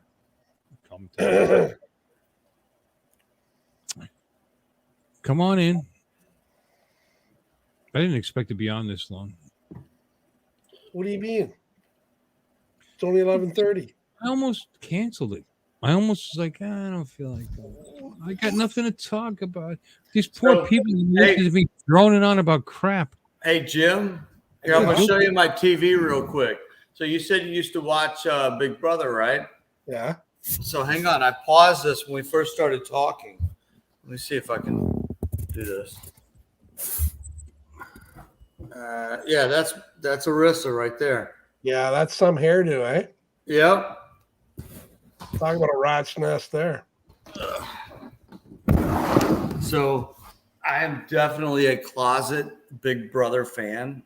Whether it's Canadian or not. I will What is that completely own up to that. I've seen What's that show? What's that? What's that show? Big Brother. It's about the stupidest reality show you can watch, but I've seen every single US episode and I've watched every single Canada episode as well. And I have to watch every single one of them that comes out. I love it. Well, then it can't be stupid if you enjoy it that much. No, it's dumb. No, it's dumb. I remember the very first Big Brother, the US Big Brother, it was on every night, only for half an hour, but every night. So they would wrap a day's worth of production into half an hour. So, yeah, I remember that. Yeah, even my kids, like my daughter still lives here, but when they were all living with me, we would literally record it. We'd watch it together. My daughter wants to audition like you did and be on it. I mean, we're really big into the show. I mean, we really analyze everything and what they're thinking and what they're doing and why are they doing that. I mean, it's kind of funny. Yeah, I would love to. What is it? What do they do? Okay, so you know Survivor, right? I don't watch that show. All right. Well, it's basically Survivor, but it's indoors. So it's basically a socialist not socialist, but a social game as far as confining people in a house, and they have to live together for 90 days. Okay. And then each week they're going to vote somebody out, but they also have to compete in competitions, and you'll have a head of household who will nominate two people, and then the rest of the house has to vote on one of those two people to leave. So when you're all living together and you're starting to all be friends, and all of a sudden now you got to start voting each other out, you end up getting two sides to the house, and you got other people who try to stay in the middle that are called floaters, and they try to work both sides of the house. It gets very interesting. I won't go into much detail. God. No, I mean, it sounds great. Have another beer. Bill's going to veto one of your nominations there, Ken.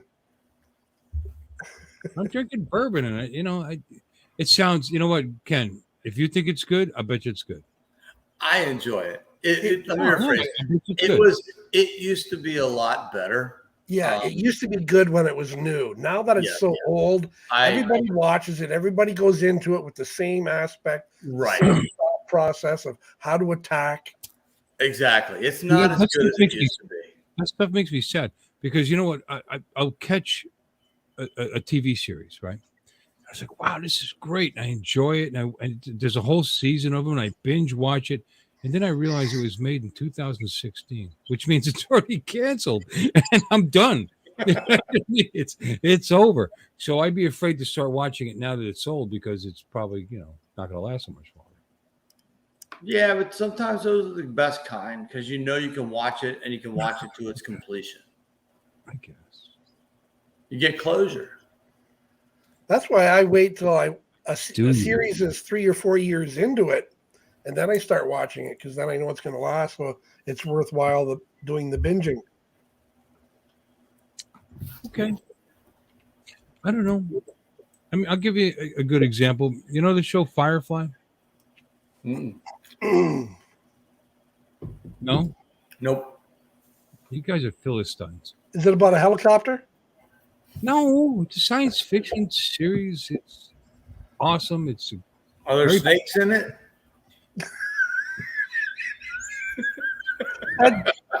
It doesn't give a shit if there's no snakes. No.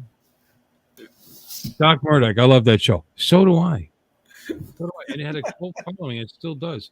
And they made a movie about it. And it's a great, great show. Summer Glau is in it, and she's just. Oh, yeah. I know her. Oh, you know who Summer Glau is, but you never heard of what she's been in. Yeah, she's been on Big Bang. She was on an episode of Big Bang Theory. Yeah, but she was known for her science fiction work in Yeah. some enterprise or blah, blah, blah. She was also the female Terminator in that short-lived series that was awful. But who? Carry on. So Terminator's new to you. God, there's a whole bunch of stuff for you to watch. Isn't that the one with the 3 boobs? Yes. No. No, that's a good movie though. I like that movie. In fact, that actress cut her teeth, so to speak, in Star Trek Second Generation. The girl with the 3 boobs. There's a woman who actually did have a 3rd boob put on in real life. Did she? Yeah. Did her boyfriend pay for it? I don't know. And you know this, I mean, is she Canadian? What does that mean? What does that mean? I don't into Ken Herron. know about this woman with 3 boobs, and you do, and you're Canadian. So that's all. I told her, man. Was it a dispersion? I've got 3. No, you don't. I do too. Show us. I just realized what your shirt was. I like that. Yeah. Same as it here. It's Jeff Sills. That's awesome. Wait, that's you. Yeah. It's him. That's Uncle X blind. Comedian. That's awesome. That's all right. I don't know if it's awesome. It's Okay, there's only 10 people watching. Do you really want to see it? what, your 3rd boob? Yeah. Yeah, sure. You've only got the potential to get 10 people sick. Okay. 1, 2, I was only kidding. 3. What? That's not a nipple. It is too. Wow. All right. You know, I believe you. The close-up's not necessary. There it is. That's a hairy chest you got there, Haas. Yeah, well, it's 59 years in the making. You can't unsee that, Chris. Well, wait till Thursday night. On Uncle Bill's channel, will you see that? Oh. To keep you warm at night in Canada? WTF. It's not that uncommon. 1 in 300 people have 3 nipples. 1 in 300? Yeah, That's a lot.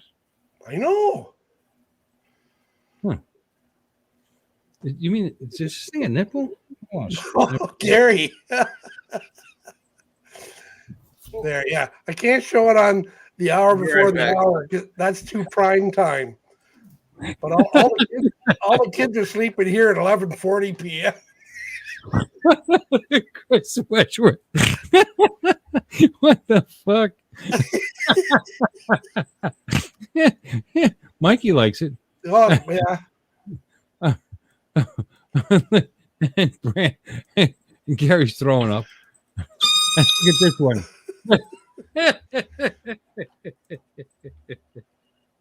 You guys are funnier than us.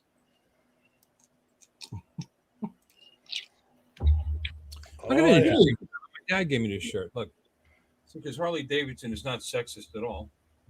There's Santa Claus getting a tattoo from a very hot, sexy elf in my Harley Davidson T-shirt. Nothing wrong with that. Nope. Actually, someone said that they'd rather see my motorcycle than the drone, not than the boat. Who said that? Somebody said that. Doc. I should have. I need to have. No, it wasn't Doc. I should have some videos of the motorcycle. To be honest with you.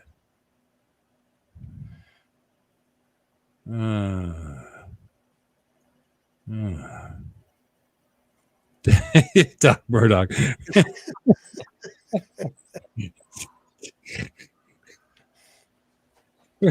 Where is it? Oh, that's too funny. Oh God! There we go. All right, I'm good. I can go another 2 hours now. Oh. Yeah. Well, I don't. I feel closer to you now, Jim. Oh yeah. I mean, that's what's beautiful about the internet. Beautiful and interesting. That I'm friends with Ken, who I would never, even though we both live in Florida, he's a long ways away. I would have never met him. Yeah, we would never meet each other. No way in hell. And then and even more so, Jim, this guy, who's all the way the hell up in Canada, never would have met Jim. And not only that, never would have seen his third nipple. God bless the internet. Jerry Bauer, he's from Ottawa. Is that how you say it? Ottawa? Ottawa, Canada. Yep. But he is 45 minutes south of where I am right now. So him and I are meeting up on Thursday, and we're going to go fly drones together. What's he doing down there? I'm assuming he's on vacation with his family. But yeah, he's down here chilling. He reached out, so we're going to go fly drones. Very cool. Yep. So I'm excited. And this community is great because YouTube does bring us together from so many different states. And I mean, with me traveling so much, I try to pay attention to where people live. So whenever I'm going to a different state, what? Oh, God. Don't all Canadians have 3 nipples?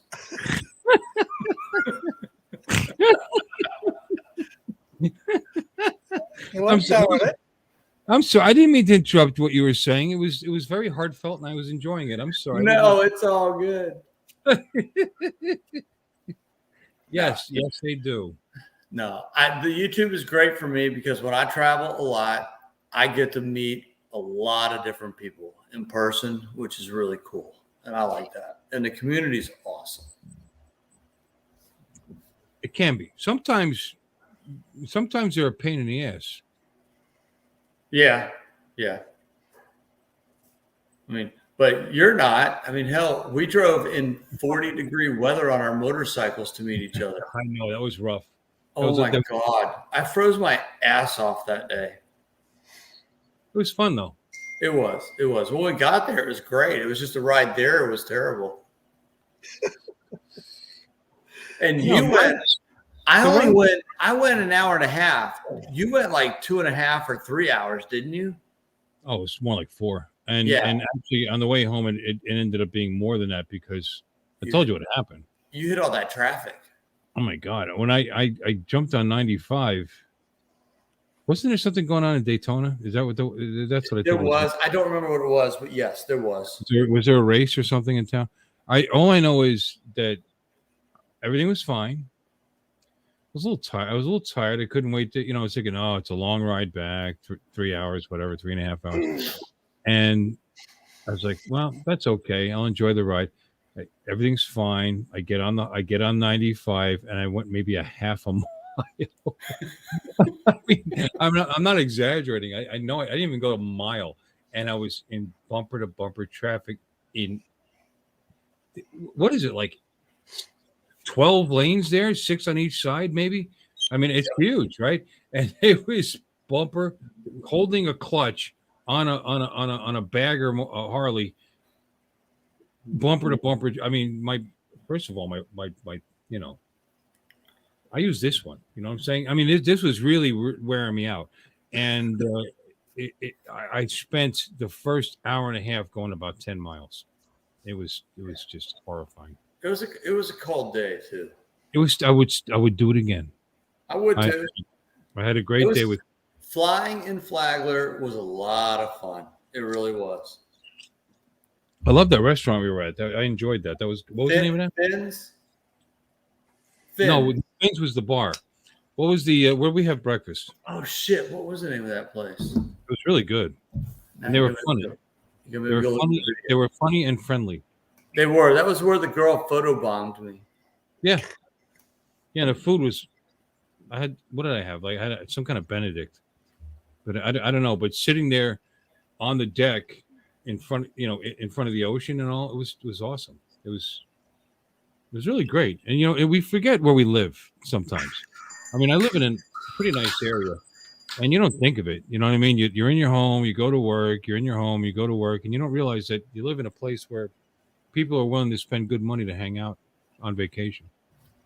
And Flagler Beach is a beautiful spot, and it wasn't expensive. It was just nice. I really enjoyed that.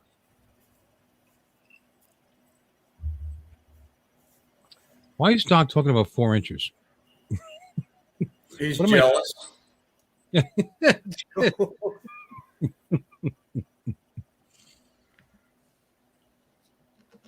And Have Drone Will Fly gave up his 1100 V-Star. Eventually, we will get a Harley trike. Okay.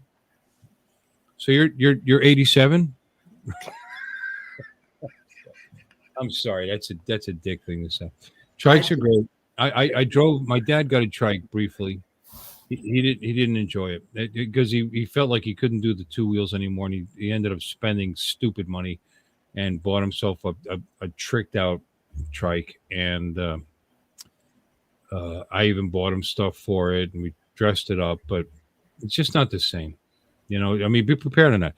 You should rent one for a while before you buy one, just to be sure that you're going to enjoy riding it. Because it's not like riding a regular bike. First of all, I felt like I was going to drop off it because you can't lean. You just sit on it, and if you lean, you feel like you're going to fall off it. I'm sure I would have gotten used to it, but I didn't like it. I think he spent like 44,000 for that bike, something like that. Ooh. Yeah, but he got the concierge service. When it's time to service the bike, they come pick it up. Wow. Nice bike, though. My bike's old. My 07. Ken's a smart one with the Sportster. It's light, easy to ride. I like my bike. What do you got, Ken? I like his bike, too. I've got a small Harley. It's an 883 Sportster, but it is 100th anniversary, so it's a 2003 anniversary edition. Yeah, it's blacked out, right? It's blacked out bike, if I remember correctly. It's got chrome. It's blacked out, but it's got chrome. It does have chrome. It does. What the pipes were black, weren't they, or no? No. I said that's the chrome. Yep. Because the rest of it was blacked out. Chrome can be a pain in the ass. There's a lot of polishing. Mm-hmm. Although I am going to eventually replace my fork lowers with chrome. I have the stock aluminum clear coated ones. And in Florida, you get a lot of sand in the road. And what happens is the clear coat gets worn away and it looks like shit. And so you got a choice. I mean, you can actually grind off the wheel off the clear coat and just keep polishing the aluminum. Too much work. So I am going to get chrome lowers. There's a guy on eBay where you actually, I'm waiting for the seals to go. So I'm not going to bother until it's time to replace the seals. And it's an 07 and the original seals are in it and they're still fine. So I don't fix things that aren't broken. But I would like to replace them because they look terrible. Mhm. But like I Java said, Joint. Java Joint. That was the name of the place. Java Joint. Yeah. Good place to go. You guys, Should when you be- come to Florida, if you're going to visit Flagler Beach, highly recommend it. The food was fantastic. They were pretty busy. The service was prompt, exceptionally friendly. They'll photobomb you. Yeah, the service was great. They made you feel very, very, very welcomed there. Yeah, no, they were down to earth. They're very nice people. Yeah, I like that. We'll have to do that again sometime. Actually, we need to go early enough, and maybe I'll go nuts and I'll get a room, so I can have a few drinks at that Finn's. Finn's is cool. Finn's is a club, is a bar, and it's actually up in the like second story. I mean, is the entire bar up there where we were sitting? No, there's a downstairs part too. Is it downstairs part? Yep. Well, I like the upstairs part. The upstairs, The part upstairs is awesome. deck. It's like a second story. It's got a view of the ocean. It was really nice. Did they serve food there at all? I think so. Yeah, they do. They do. Yeah, it's a restaurant also. I mean, I was tired and I just wanted some nicotine. I want nicotine. Yeah, I wanted nicotine. I wanted the caffeine. I wanted to get a nice coffee and they didn't have it. So I did the iced tea. Before the ride home, I personally would not live in Flagler though.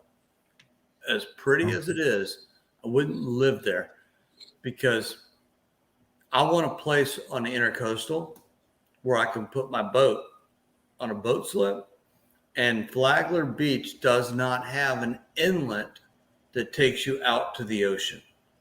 You have to go all the way up to Daytona area or like an hour south. So what were we looking at? Weren't we looking at the ocean, or were we looking at the intercoastal? no, there's an ocean there, but Yeah. you know what you were calling a lake on the other side? Yeah. That's the intercoastal right there that goes north and south. Really? So you can travel up and down the intercoastal, up north and south, all the way up Florida.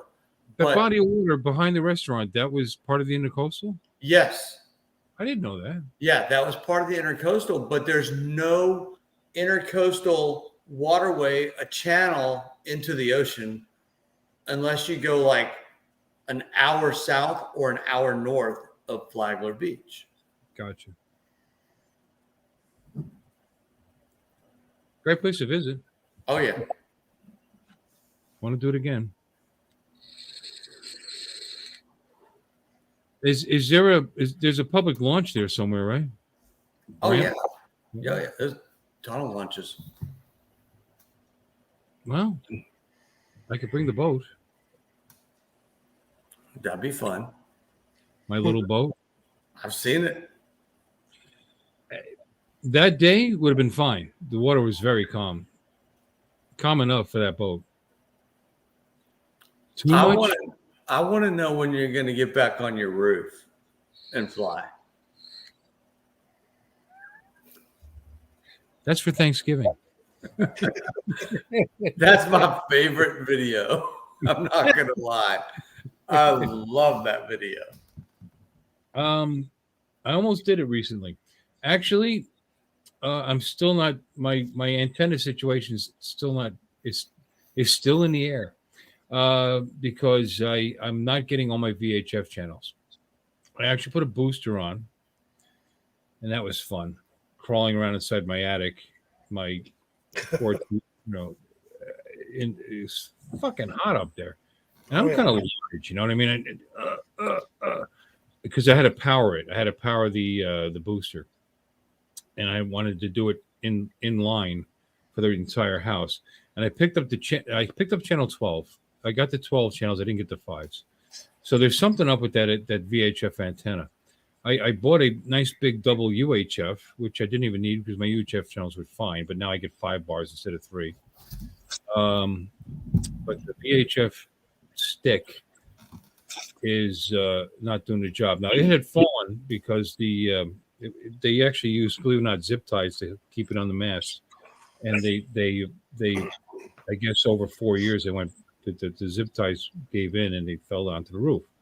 And I said, why did we lose our channels? And I looked up and I saw it laying on the. Oh, okay. So I put it back up and I had my channels that night, and then the next day they've been gone ever since. So I put a booster on because I just figured, because I'm facing south and the channels are over 40 miles away, that the trees have gotten taller over the last 4 years, and it's interrupting my signal. And I got back 12, 12.1, 12.2, 12, but I didn't get the 5s back. And I want the 5s back because the 5s are, it's not necessarily that I want NBC, but no, I just don't.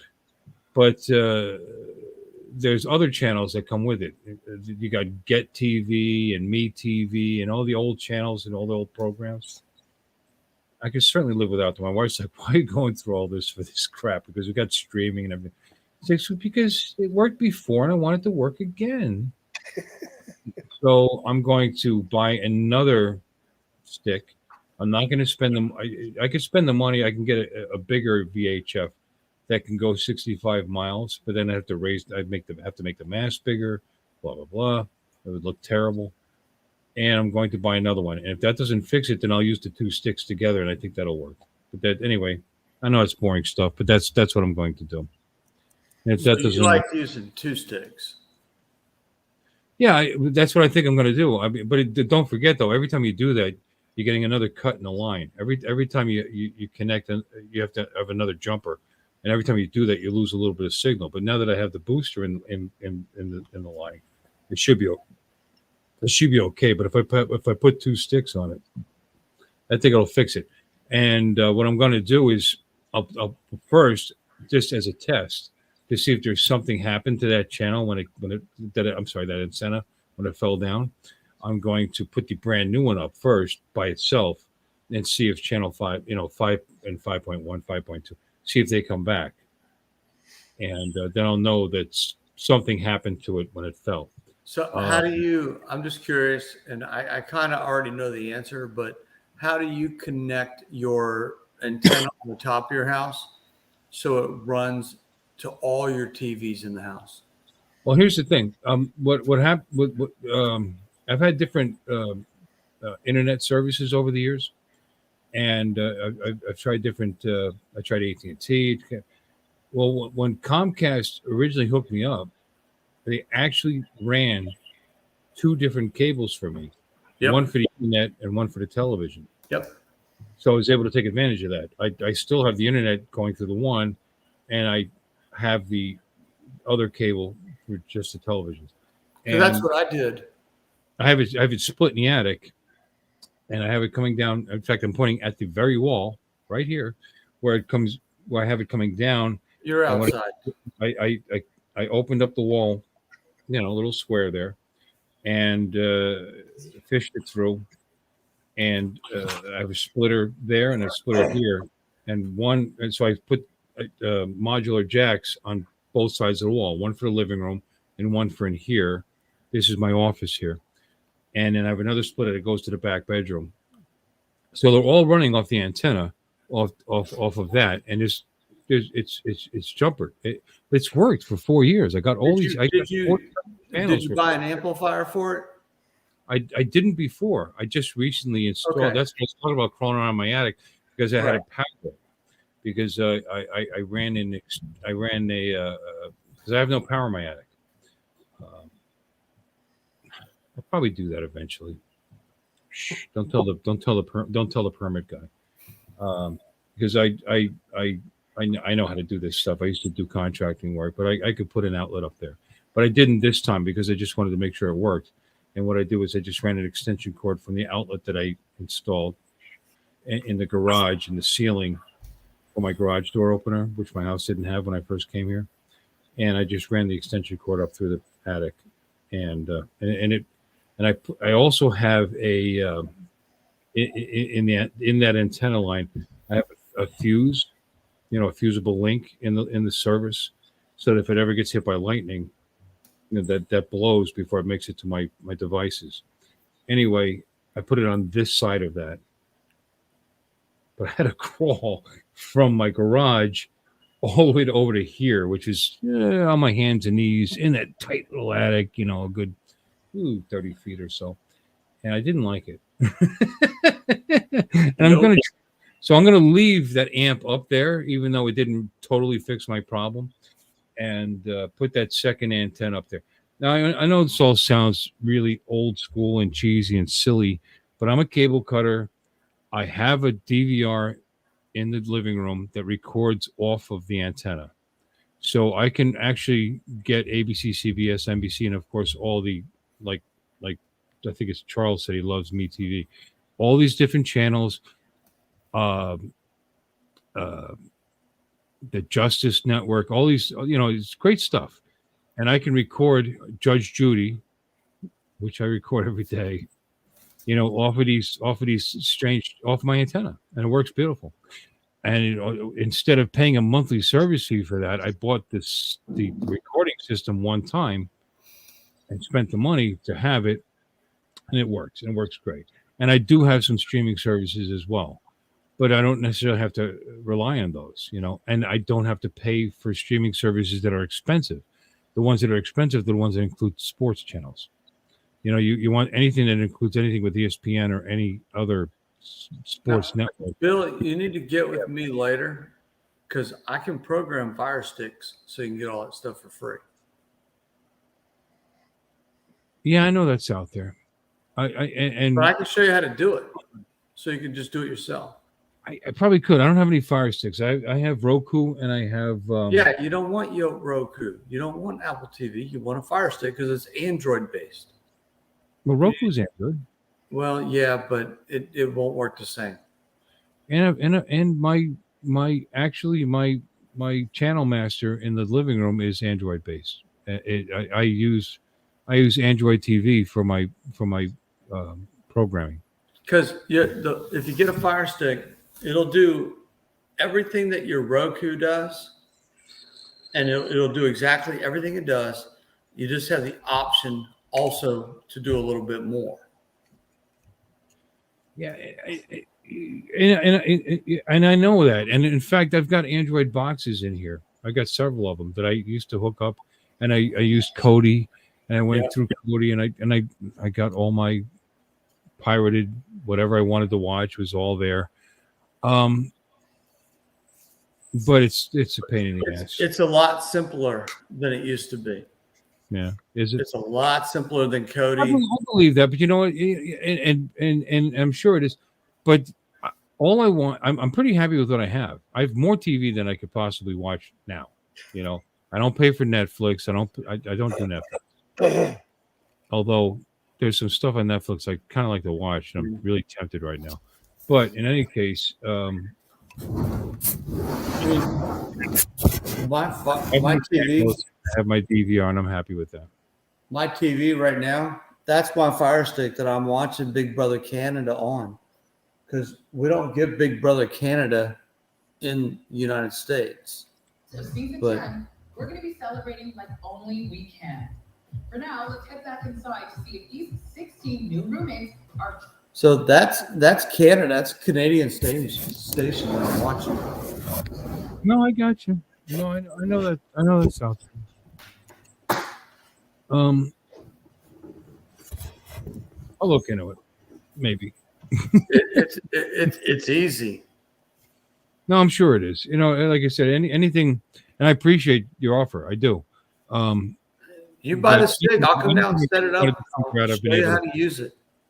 Anything I've ever wanted to figure out, I've been able to figure out. And like I said, I used to have Android boxes on all my TVs, and I was using Kodi, and I was getting everything that I wanted to get. And I thought, and then they'd crack down on this and they'd crack down on that, and then you had to you had to install different, and it was just a pain in the ass. And so all I want to do is pick up fucking channel 5 from the antenna, which is available. Good night, Chris. Good night, Chris. But you were in here a long time. Yeah. You don't have to explain. It's 12 o'clock here. Hey, Chris, I'll give you $100 for your P16 if you want to sell it to me. $100. What a generous offer. I want that drone. But maybe I'll look into that. Maybe I'll start buying fire sticks. I don't know. We'll see. I was going to build a pie, but Canada has cool named stations. They have Slice TV. See, Jim knows what I'm talking about. That's funny. There's a big furniture do you know what he's store up talking there about? too. Brick is Brick the furniture store? Yeah. Yep. Brick and Leon's are the big ones. See, I watched some Canada TV. Cool. Doc, you're so mean to Canada. So, Chris, you do like that drone? I guess my main question, actually, if Chris, you're still in the chat, is that a good drone? He responded to you. Read the screen. Yeah, I saw it. I have to pry it from his hands. Cold, dead hands. Is that P16? Can I fly it in a hotel room and outside? Hey, what you do behind closed doors is your own business. Especially in a hotel room. Trust me. Mike B is Mike B. Mike B. I didn't even know Mike B. was in here. Hey, Yeah. Mike B. How you doing? He's been in. I'm sorry I didn't see you. How you doing, buddy? He's saying goodnight to Chris. Chris, everybody loves you. Have a good night. Get out. We don't need sympathy because we're sorry for everything. Oh, Ed just showed up. Hey, Ed. Hey, Ed. Ed, when are we going to get together and fly drones? Because you live literally probably 30 minutes from me. Hey, Ed, are you coming to the meetup in April? And if you're not, what's your friggin' excuse? You Not live in too windy to go outside. Okay.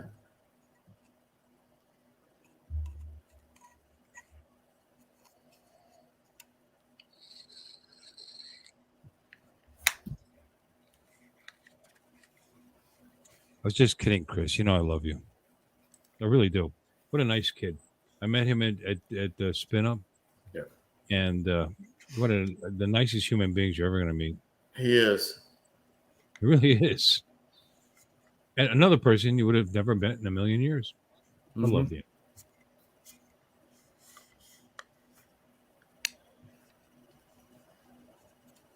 How about Mike B? Mike B, you going to make it to Florida in April?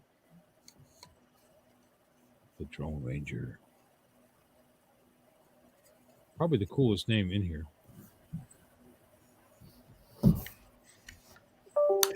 Penny should change these to Snake Boy.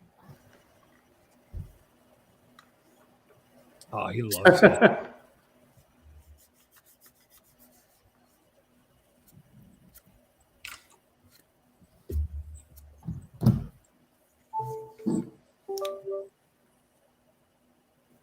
Ed, why aren't you going to make it? Health reasons? I'll drive you. Kenny will drive you. If I'm in town, I will. Oh, Kenny's not coming either, bastard. Bastard. Kenny, I would love you to come. I wish you could make it. I'm hoping I'm here. I really am. But Well, if I I'm mean, here, that means I'm not getting paid. As it sits today, how's it looking? Well, I'm out of a job as of yesterday, so Okay. we'll see how it goes. I was going to say the only reason I'd make it is if I lose my job. Then I'm there. I'm at the other end of the state from you. Yeah, and what? Same state. It's about a 3.5 hour drive. Yeah. It's worth the drive. I could walk there. Don't you talk. You're not coming there, Canada. Don't start picking on me. Why don't you come? Because I Don't just you have took any vacation, don't you have any vacation time built up? I just took it because they pissed me off. So No. Okay. All right. Was it worth it? no. Love to meet you in person. Oh, I'm sure we will. I hope so. I have no reason to go to Canada. I'd like to go to Canada. I didn't say I wouldn't like to go. I certainly would like to go. If Kenny and I drove up to Canada, could we stay at your place? I'd put you up in a hotel. I think we can do that on our own. Thank you, though. I appreciate it. Mr. Bodyhead's going to come out of the water closet. What's a water closet? I tell you what, Doc Murdoch, Chris, there's when I was driving home from Boulder, I drove through a city called Raton, Raton. It was gorgeous in New Mexico. I know you live in New Mexico, but I'm not sure what part. But that Raton was just, oh my God, there was so many mountains. It was gorgeous in that area. Well, New Mexico's the land of magical enchantment. It was pretty. That's their theme. That's their. It was. I even drove by a volcano, an inactive volcano. But I drove by a volcano. It was neat.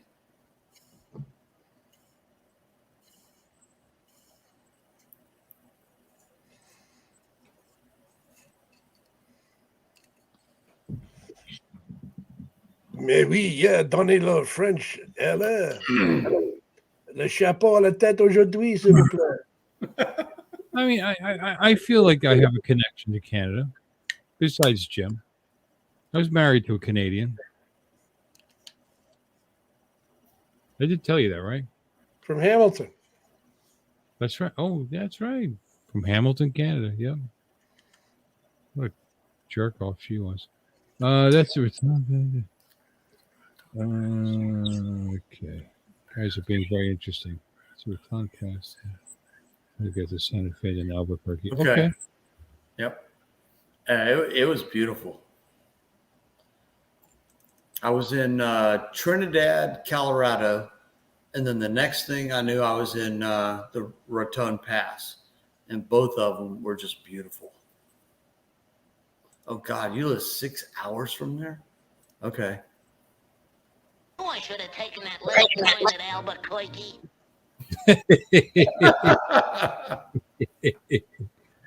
Yeah, it's a lot of open spaces out there. I've driven to Arizona back in 1980. That was a while ago, huh? 1980. Yeah. That's when I was married to the Canadian. We spent our honeymoon in Phoenix, Arizona. She had friends that had a house in Phoenix, and they were going to be their vacation, so they gave us their house for the week. So we said, okay. And we drove from northeastern Pennsylvania out to Phoenix, Arizona, and spent the week there. And that was, like I said, 1980. It was a terrible heat wave that hit the country on our, just as we left.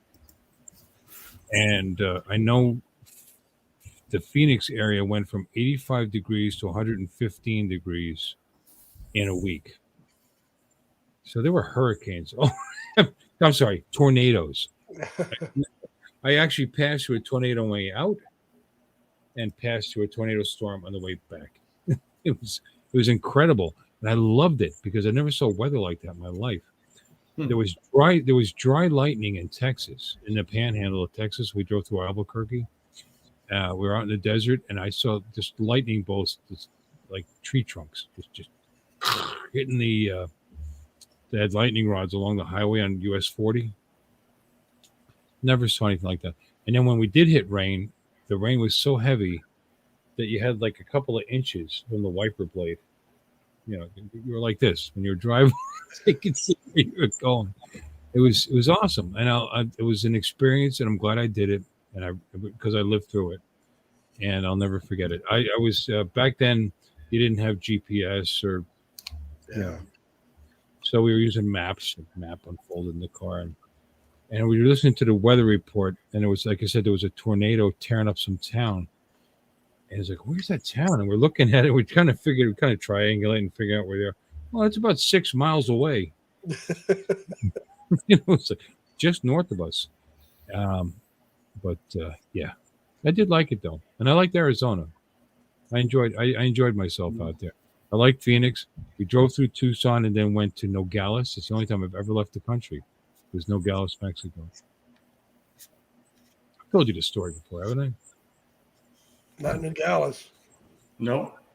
When I was on my honeymoon in 1980 or 81, 80, myself and my Canadian wife decided to drive south from Phoenix to Nogales and go to they have it's a border town, and it's just full of little shops and stores for us dopey Americans, you know, like paintings on black velvet and stuff like, you know, chess sets, because marble was cheap, that you could buy, and you go to these towns. And I bought myself a nice marble chess set.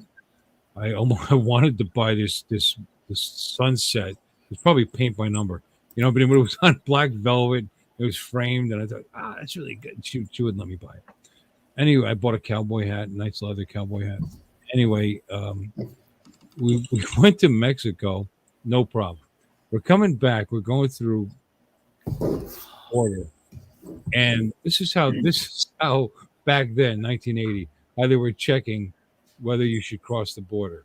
American, yes, okay. That's exactly. I no lie. We're there, and I'm, you know, you have to claim what you're bringing back. And I had this marble chess set that was wrapped in brown paper. It looked like a big.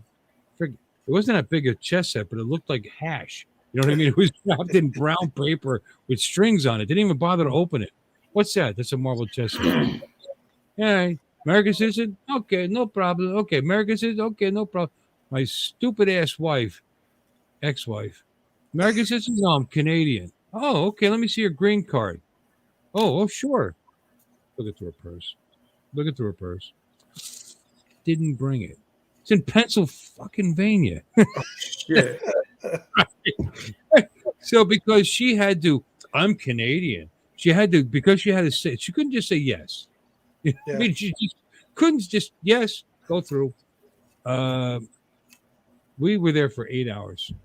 Oh. 8 hours easy. I was sitting there, nothing to do. They let her through. I mean, she probably, you know, to get herself, I don't know what she did. Because we were behind closed. And knowing her the way I know her. I think I saw that movie. Yeah, you know, I don't know. She found, oh, it's okay. We're all good. And then it turns out that her green card was, and then she had to send them a copy of the green card, which was no good. She had been in the United States since she was 16 years old, and she was 25 at the time, and her green card was never any good because it was a typo. Whoever made her green card in Hamilton, Canada, made a mistake on her birth date and then fixed it just by typing over it. You're not allowed to do that. It was a bad green card. She had to go through all this crap. It was terrible. But anyway, but that's how easy it was back then. You American citizen? Yeah, sure. Okay. That's my story. That was the worst part of the trip. Yeah, I did learn what a swamp cooler is when I was there. What was the best part of the trip? Lots of sex. She was a slut. We had sex in the pool. We had everywhere in the car. They're just everywhere. She loved it. And Why?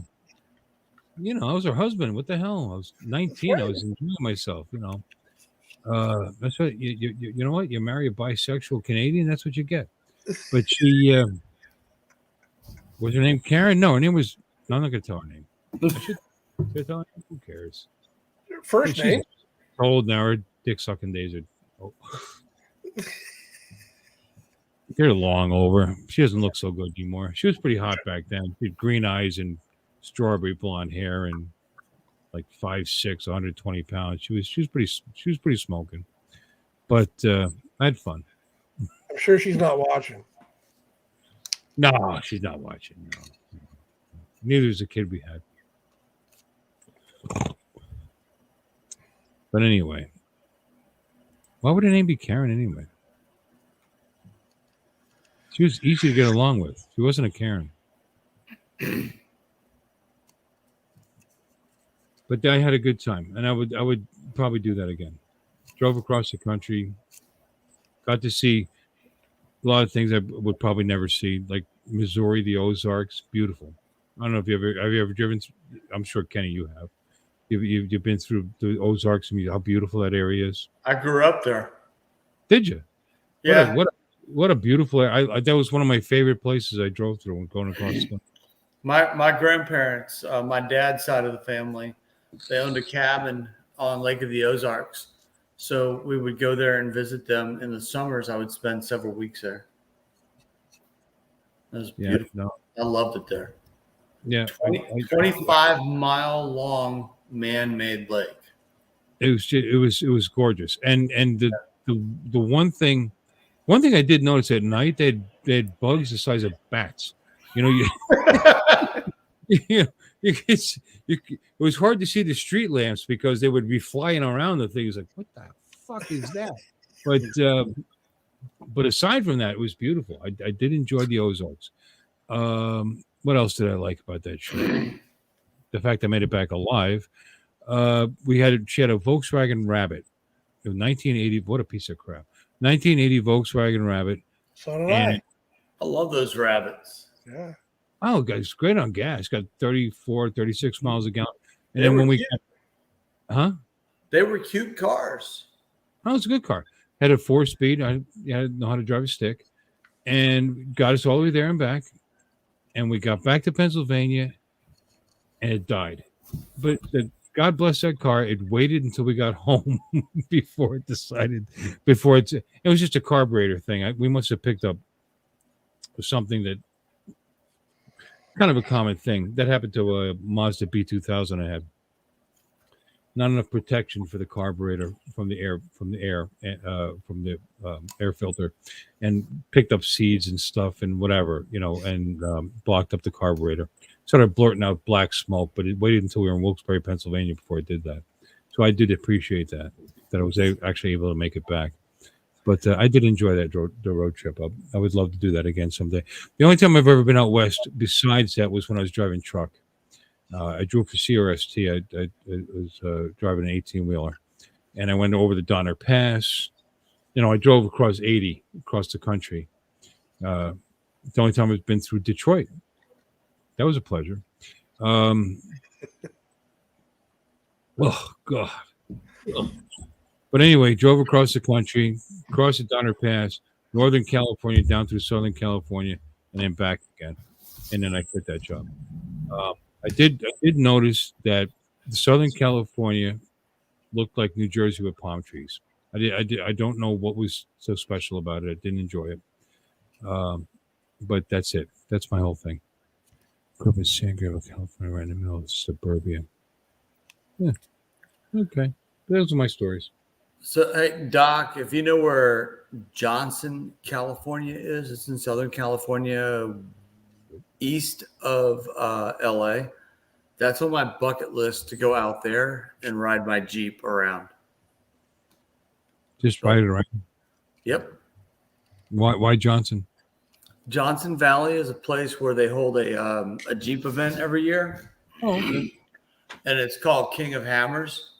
And there's a bunch of mountains and trails and whatnot out there. And they create their own city every year in Johnson Valley on the lake bed.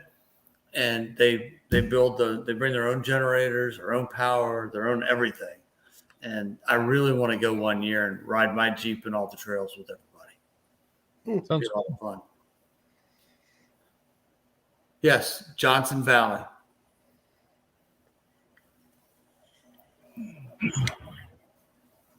How many bullet holes? No bullet holes. No problems in Detroit. I was just not particularly impressed with the city itself. We never stopped. You don't stop in Detroit with No. a sealed tractor trailer. You try not to stop. My dad drove truck. My stepdad drove for truck for years. It's the same thing going through this New York. You don't stop. But then some of those a-holes will actually jump on the back of the trailer while it's moving and open the back and try to steal while the truck is moving in traffic. But nothing happened. So thank God. I did drive through an incredible ice storm. Was it on the way back from Michigan down through? I don't know. It was pretty bad. All I know is that I was using my back scratcher to break the ice off the windshield while I was driving the truck. I do remember that. And that's an interesting thing because you're driving an 80,000-pound vehicle, which you have to watch what the hell you're doing because it's very easy to jackknife these things and kill yourself and everybody around you. And I was literally knocking the ice off the front of the windshield by reaching around with a back scratcher, just banging on it because the wiper. Because I knew if I kept going south, I was going to come out of it, so I didn't want to stop. You know what I'm saying? But anyway, God bless truck drivers. God bless the Canadian truck drivers. What's going on up there with them, by the way? What's with them lately? Oh, that shit's over. Is it over? Oh yeah. Well, how did it end? I don't know. Nothing. Now they're probably fighting the government to get their accounts open back up. Yeah. Shit. Very disappointed in Canada with that whole thing. That's very sad, that whole thing. Yeah, it's what can you say? I mean, I got my head up my ass. I don't care what they do. I wasn't part of it. Didn't interfere with me. I wasn't driving in Toronto or where it started in Ottawa. Just batshit crazy. But you can extrapolate that to the whole planet. Yeah, but the cops started taking their fuel. Everything, So they couldn't heat their people truck. that were bringing them food or anything like that. People that donated to their cause being investigated as terrorists. Yeah. What's When the happening? pandemic started, truck drivers were essential workers, so they kept driving and getting everything there to the grocery stores and everything like that. They were freaking heroes. Then they question something and then they get shit on.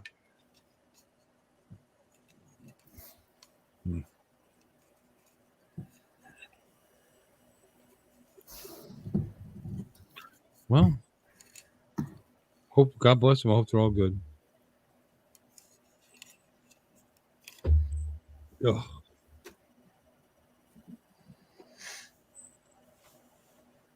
This was nearly full when I started the stream. Full?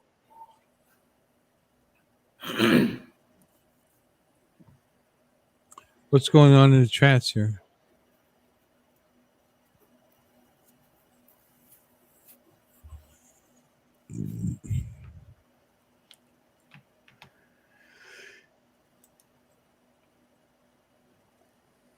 I'd rather go to Dead Cow for this high Sierra fly. Well, anyway, guys, Yeah, I've enjoyed this stream. as always. Yep. Ken, it was great having you come on. Yeah, I appreciate Bill sending the link out there. Ken, Had fun. you're always a welcome addition. In fact, you know how many times I've done this? Dun, dun, dun, dun. Hang on. Wait. I got it right here.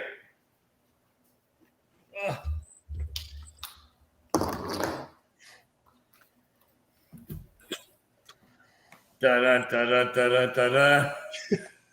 They're like brothers and sisters, these two. Looks like crabs. The art. Well, his has got a nose. He's got his I took my Velcro off. I didn't bother to put it back on because you don't really need a. I'm not flying this at night. If I want to fly it now, I'm going to fly the Air 2S. But in any case, it's. I'll tell you what, Kenny, it's holding on there pretty good. Yeah, mine. I have to pay attention though. Every time I go to fly, I got to make sure I kind of push it back down here and there. I took what you said to heart, and I made sure that it was, really clean. Yeah. And no, it's on there good. You just got to take your time when you're doing it. Well, I knew it was going to be fun when you did it. Well, plus it's small. I mean, the parts and the pieces were really small, especially certain areas like the arms were the worst. The arms weren't fun. The arms going around the base, that was the hardest part.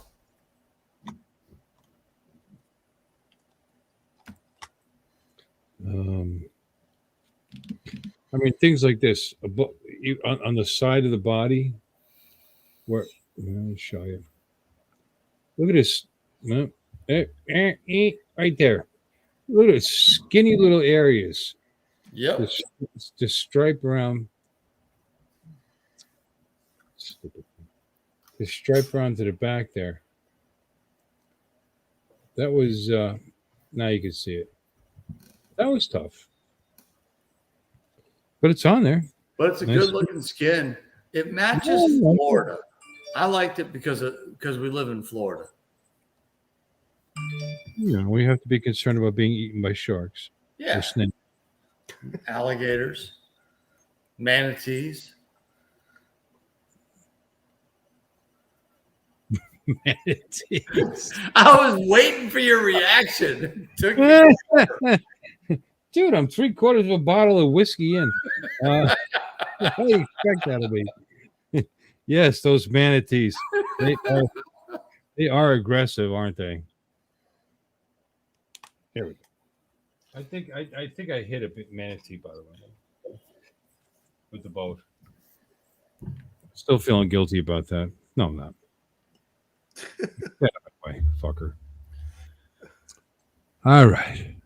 Scott Nadeau, only clicks on here is the bottle cap clicking on Bill's bottle. Why are you being judgy, Doc?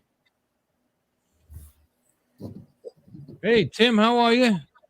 How's it doing Tim? down under? Good day. I love this show, no clicks. What does that mean? Explain it. I was stumped too. What does he mean, no clicks? I don't know. Just because he's Canadian doesn't mean I know what he's saying. He is Canadian, and you need to please translate that. What does that mean? I don't know. I think he meant no checks. Screw them. No checks? What, you got something against Czechoslovakians or something? No chicks. No chicks? What is, that's kind of hurtful. What are you saying? That women don't want to come into my channel? Maybe he's saying we need to hit the like button.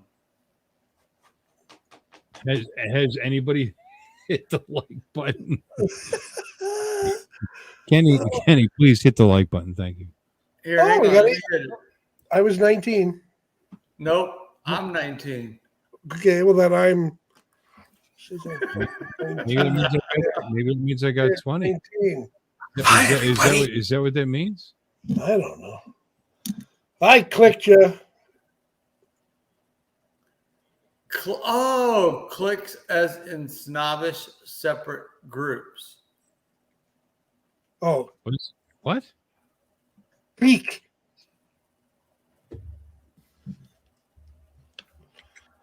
No, I don't know. separate groups in high school. You got the group of jocks, the group of nerds, the group of The redneck, the punks. I got you. All right, don't talk to me. I don't know you. Hold on. which Oh, ones? Oh my god! All right. Speaking of clicks, It's Uncle Extra Medium back again with some more jokes. I hope you like them. They're pretty bad. Well, they're kind of filthy. They're extra bad this time. What? I've been getting so many complaints. You should see my emails. So I better put in a disclaimer. So here it is. This program is rated PG and may contain mature subject matter. Viewer discretion is advised. Holy moly! The young couple next door to me have recently made a sex tape. I mean, obviously, they don't know about it yet. I was at the park earlier today, and a parent came up to me and asked, "Which one's yours?" I said, "I don't know. I'm still deciding." My favorite sex position is called the JFK. I splatter all over her while she's screaming and tries to get out of the car. Yes! oh my God. Jim, that was. Where are you getting these from? What? Where are you getting these from? Oh, really? Ooh la la. Yeah, that was a good one. I love the old JFK. Yeah. I guess it's not too soon for that. No, it's only been 59 years, 58. Yeah, I don't remember. Mike wants the horn.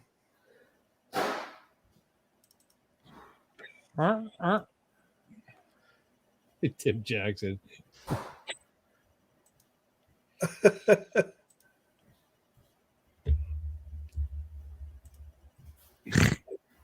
Oh, God bless you, Jim.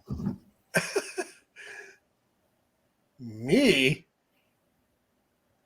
Yeah. Well, anyway, guys. All right, here's one for Mike. A quick one for Mike. What was that?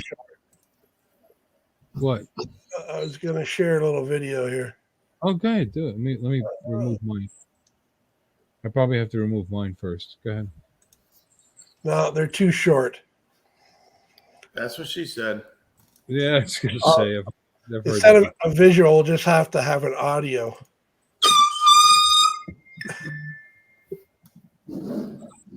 Mikey loves the honks.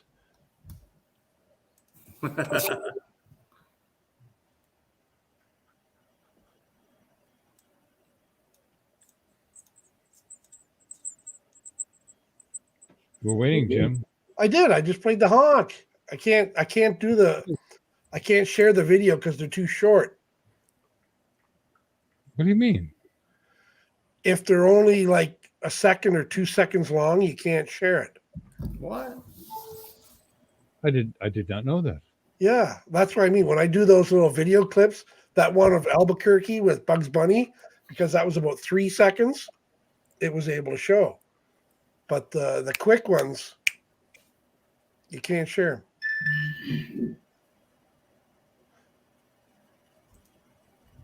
Cheers, Tim Jackson.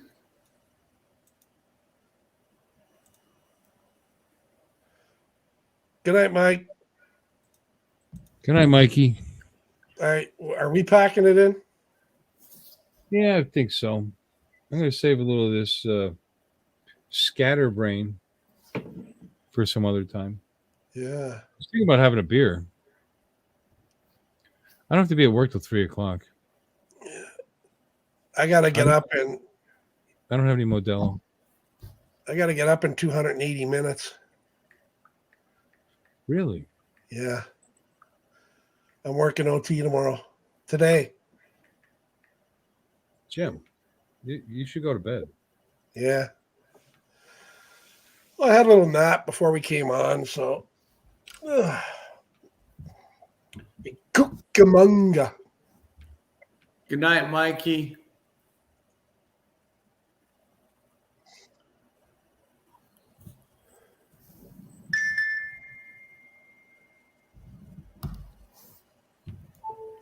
Have a beer with Ken and I? Okay.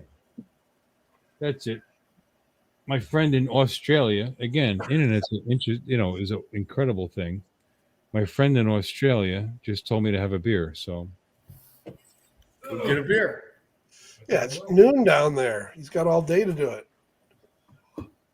Ah.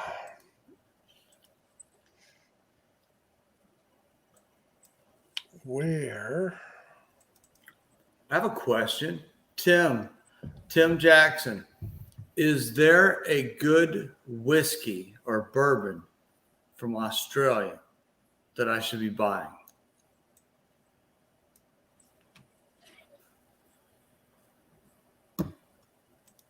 What happened to all the interesting talk around here?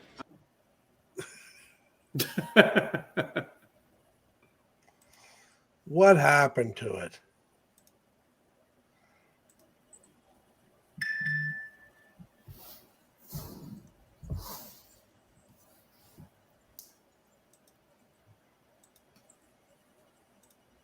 To my thick head that I'm nothing but a loser. Loser.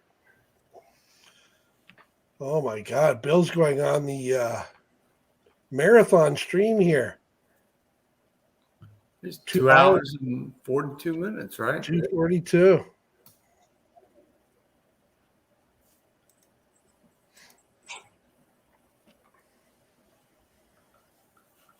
So you say you're out of work now, Ken? Yeah, I'm self-employed. So I was just working from December 21st until about maybe 6 days ago. And I was most recently in Boulder, Colorado. Yeah. And I don't know what kind of news you guys get up in Canada, but there was fires in Marshall, the Marshall fires that burned down about 1,000 homes. Yeah, I saw that, and especially through the streams of everything like that. Yeah. What you were up to. So I was up there, and we were basically writing estimates and going out and inspecting all the properties and writing $1 million checks to these homeowners so that they can rebuild. But I'm going to tell you, on a sad note, total fires like that, total losses are not fun because, I look at my house and, you look around your house and you got all your personal belongings and stuff. And when a fire hits, oh, there you go. Cheers, Bill.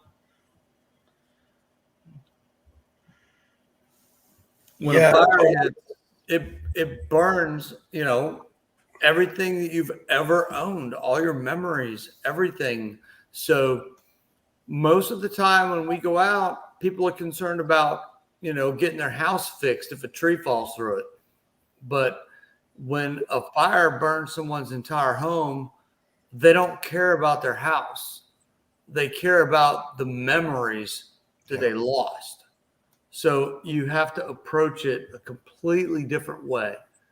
And it's really an emotional thing because we've got to sit down and do, 7-8 hour interviews with the insureds and talk to them about everything. So yeah, it's a tough process. I won't go too much into it. Great. That's a downer, Ken. Thank you for that. You are welcome, Bill. Put a 2 thumbs up for that. Good thing I can't remember shit because, what'd you lose? I don't know. Right. Well, look, that's where we help you and we go room by room. Hey, so how about Jackie's bedroom? What'd you lose in your 3-year-old's bedroom? You go bedroom by bedroom. Was my 3-year-old in there? I'm just right, exactly. It's rough. You have no idea. No, it's gotta suck.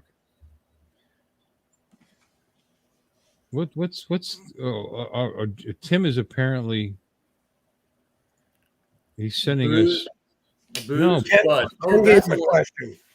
Oh no, I want that. I got to click on that. Hold on. Open in new window. This is a nice IPA. It's a haze. I like it. By the way. Okay, Woodstock bourbon. Hell yeah. Wait, that's from Kentucky. That's not from Australia.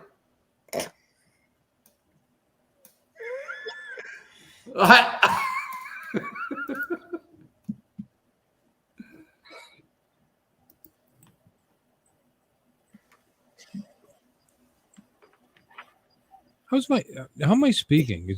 Am I clear, by the way? Oh yeah. I can't hear you. No, I'm just saying, am I slurring my words? Am I clear? Is everything okay?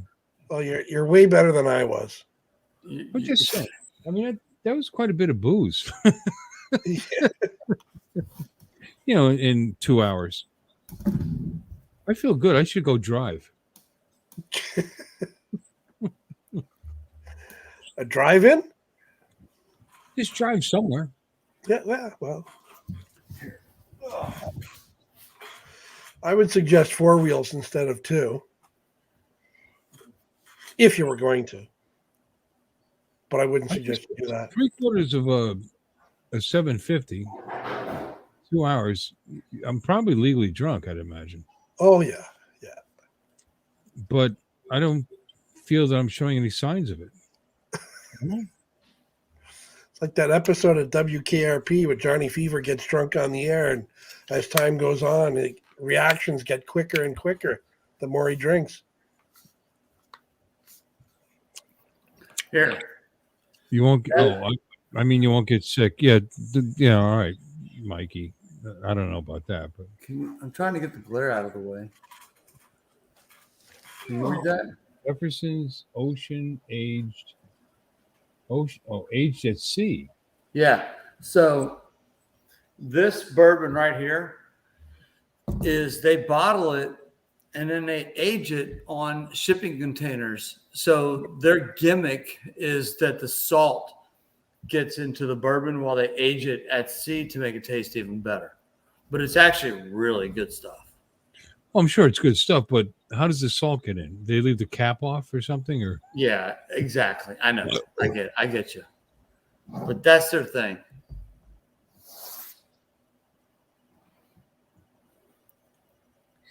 I get you just a TV. So, Mike, you want me after drinking 3/4 of a bottle of liquor and now a beer? You want me to climb on my roof? I think you should do that. Do you have one of those firehouse lights? No, but I have a Ulanzi light. Well, that's the same thing. It's the same thing. No, So, I can see it at night. Yeah. Do it. Why are you encouraging me to get on a ladder and climb 15 feet up in the air on my roof? I thought you loved me. We will stay on your live stream to watch this. Fingers hovering over 911. I got you. I know Doc wants me to do it. I'm sure I'd be fine. I have no reason to go up there, though. I have to wait for the new antenna to come. All right. So when the new antenna, I haven't ordered it yet. When I order the new stick, the new VHF antenna, I will make sure that I will live stream that installation, because I've been up there several times over the last couple of weeks and I didn't stream any of it. I will do it this time. And this way, Doc, when I fall off, because I can see they don't want me to drive because they don't want me to hurt anybody else. If I fall off the roof, I'm not hurting anybody else unless somebody happens to be walking by my house and I land on them. Thud. See, Jim, you see how my audience is? They want me to climb on my roof after I've been drinking all night. You haven't done it yet? What? Climb on your roof tonight. It's dark out right now. Viewership is going up, Bill. You're right. We're up to 12. We were down to like 9 a little while ago. Exactly. The word's out. A lot of insomniacs out there. An idiot's going up on his roof again. I mean, I don't think you can get your drone I don't think if you sit on your roof that you can fly your drone to the ocean. What the fuck, Mikey? You're not going to feel a thing. Okay, that's good. What did Mike say? What does that mean? If you fall off the roof, can I be Santa Claus? That's the Tim Allen. You never seen the Tim Allen movie, Santa Claus? Oh, so in other words, when I'm dead, can you take over my spot? Right. That's great. You've already got a stream. Oh, Mike, I thought you loved me. What are the barrels? Porous. Salt water will soak through. I guess if you're floating the barrels in salt water, they're sitting on the ship. If there's salt water around the barrels, the ship's sink. This bottle here, God damn, it's old. Or it's dark. Come on, Charles. Don't even try to rationalize that. This is voyage 23. So that means this is the 23rd ship that's had these bottles out there. Okay. Well, the bottles probably weren't out there. Like you said, I guess the barrels were out there. Right, And yeah. as soon as the sea air somehow permeates through the oaken barrels and gets into the... I tell you what, Bill, I will let you taste this the next time I see you because I promise you, you will love it. It's really, really smooth. Let me ask you a question. Is it bourbon? Yeah. Okay. Is there alcoholic content in it? Yes. I'll probably love it. Okay. Didn't see that one coming at all. No, not at all. Holy shit, that one hit me like a brick. So Poos will turn Bill into the Bumble Snowman. That'd be great because he bounces.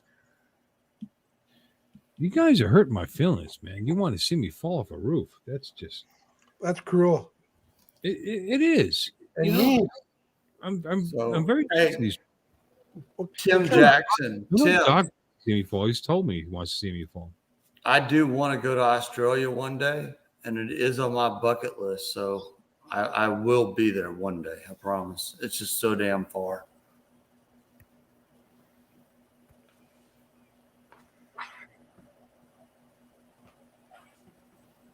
Yeah, I could tell, Mike.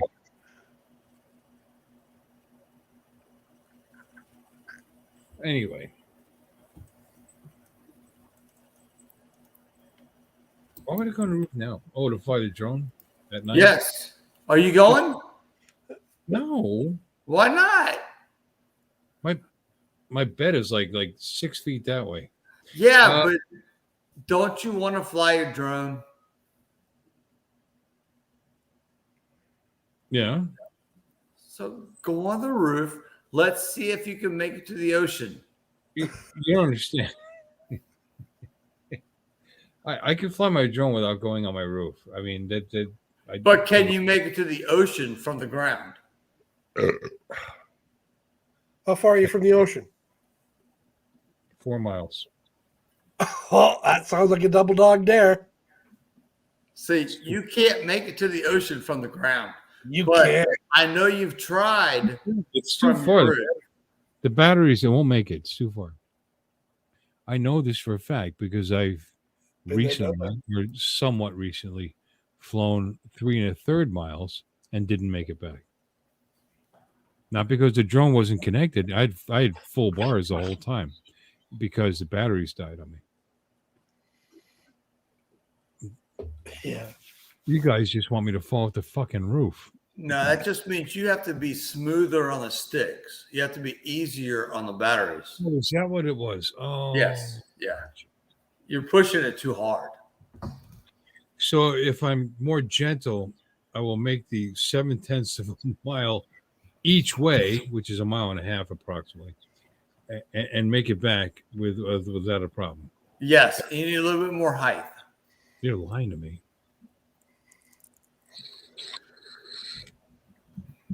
It's 2 miles to the intercoastal.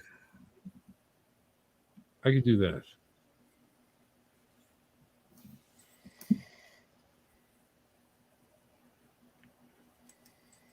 but I'm not going to. I'm going to eat some Ritz crackers and soak up some of this booze in my belly and go to sleep. So Monday sunrise. Is that what we're doing?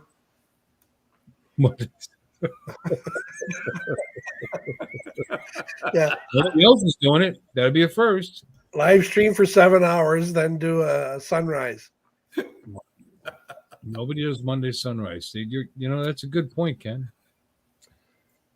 I mean, everybody gets a case of the Mondays, right?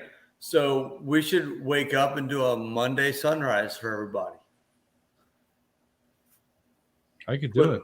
Put them in a better mood before they have to go to work.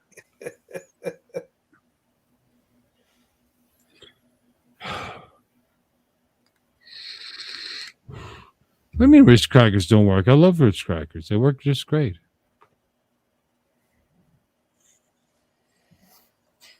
Voice of logic and responsibility.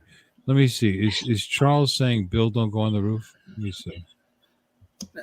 Bill, I mean, you flew your drone 3 miles away, right? I mean, although it did land in the backyard, right?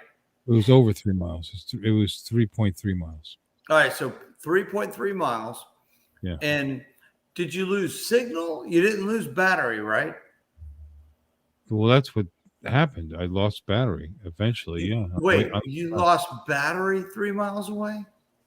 No, I lost battery on the way back. I was about 3,000 feet away. I didn't make it. It ran out of juice. Okay, so if you're sitting on your roof and you're trying to fly to the intercoastal and back, would you lose battery? Yes. Why? Because it's 4 miles the fuck away. What do you mean, why? Because it's 8 No, miles. you said the intercoastal is 2 miles away, right? No, intercoastal I could do, yeah. That's what I'm saying. Well, So- what are you saying? I want to see you fly to the intercoastal and back tonight. I hate you guys. I hate you. I mean, your snake's going to escape and climb down your throat sometime tonight. You're going to wake up and see the tail. Oh, God. I'd be more than happy to. But I can't be in here and do that at the same time. I suppose I could go do that, start a stream, and then share it in here. Absolutely. Just make sure that your Ulanzi light is on top of your drone when you're doing it. Why? Because that's a legal flight then. Because someone is going to be monitoring my flight at 1 o'clock in the morning here. If it were to lose service and fall to the ground into the hands of an FAA regulator. Because they're hanging out somewhere in right. And you didn't have that light on your drone because they're they hanging would around know. Portsmouth, Lucy, waiting for Uncle Bill to throw his drone.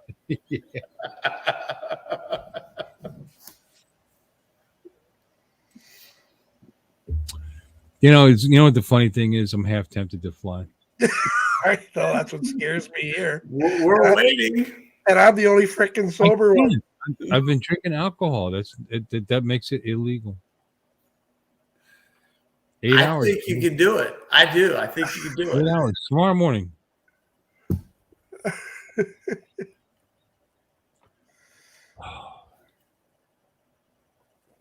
Who's laughing? What are you laughing about, Mikey? You're going to sleep well tonight. Well, I'm glad that my friend in Chicago, again, internet's a wonderful thing. My friend in Chicago is going to be laughing himself to sleep tonight. Oh.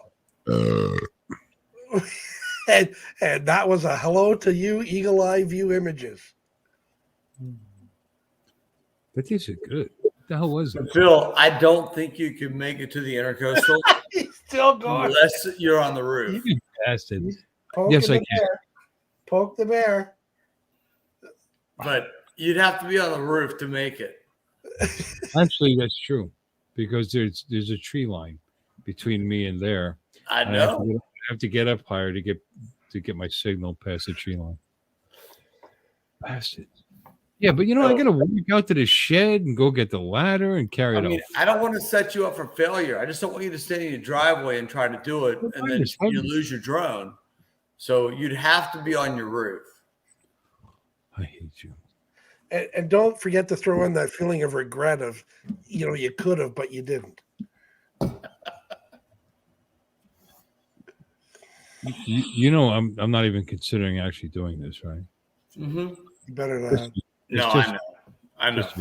Just to be clear, not that I wouldn't enjoy drying my phone right now, flying my drone.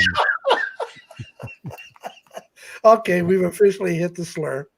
Yeah, here it comes.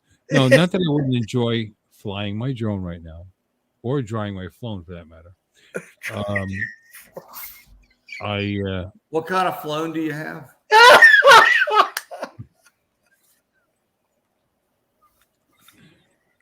Ken, you weren't around for that, were you? I actually said that when I was stone cold sober. No, I did. I was here for that. I did hear it. Were you for that? Yes. Drying your phone? Yeah. Yes.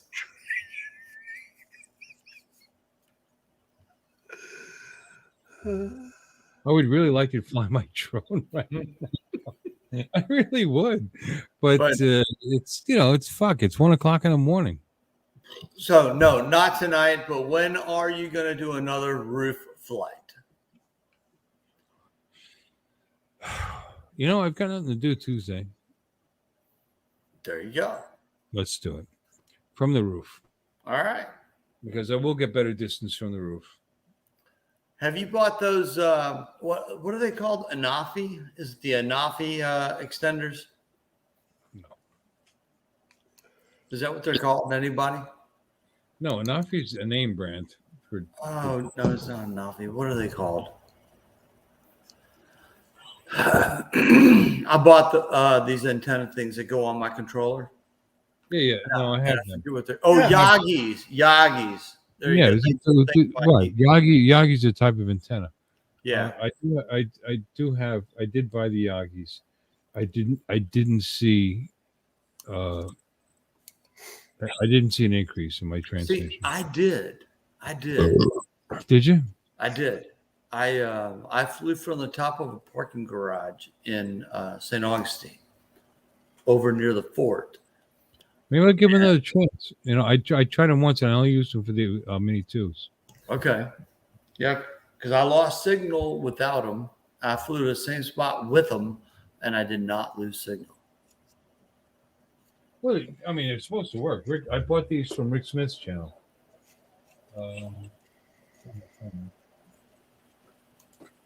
They're cheap. It's not a big deal. They're just like a little clip-on with the bars. And they turn your signal into more directional. You got to make sure that you're pointing. You have to be really careful. Not really careful, but you have to be more cognizant of where your drone is and making sure that you're, like right on it with the transmitter. And they will allegedly increase your range. And he explains all the techniques and blah blah blah. I'll have to try them again with the Air 2S. I never did try them with the Air 2S. I always use my parabolic range boosters for my Phantom 4, and they were $21. Well, it's parabolic, which is a different, not what we're talking about. But I can believe that they would work. I mean, they're actually reflectors. I mean, the Yagis are too, but they're just to try it. If it gets you a few hundred yards longer, it's worth putting them on there. Sure.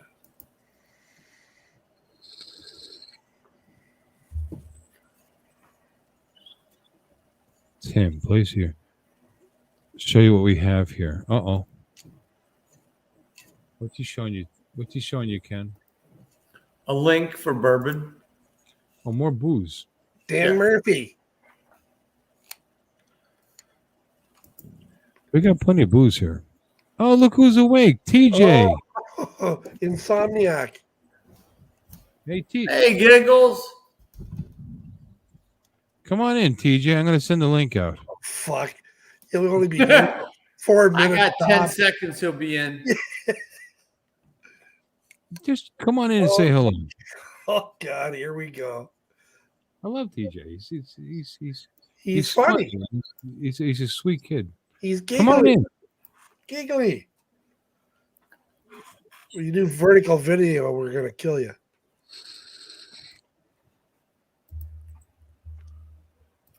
Hey, Tim, I am looking at it too. Shit, where'd it go? Shit. What did I do? Oh, boop. Dan Murphy's. Heard it. Uh oh. Ladies and gentlemen, boys, get the applause ready, Jim.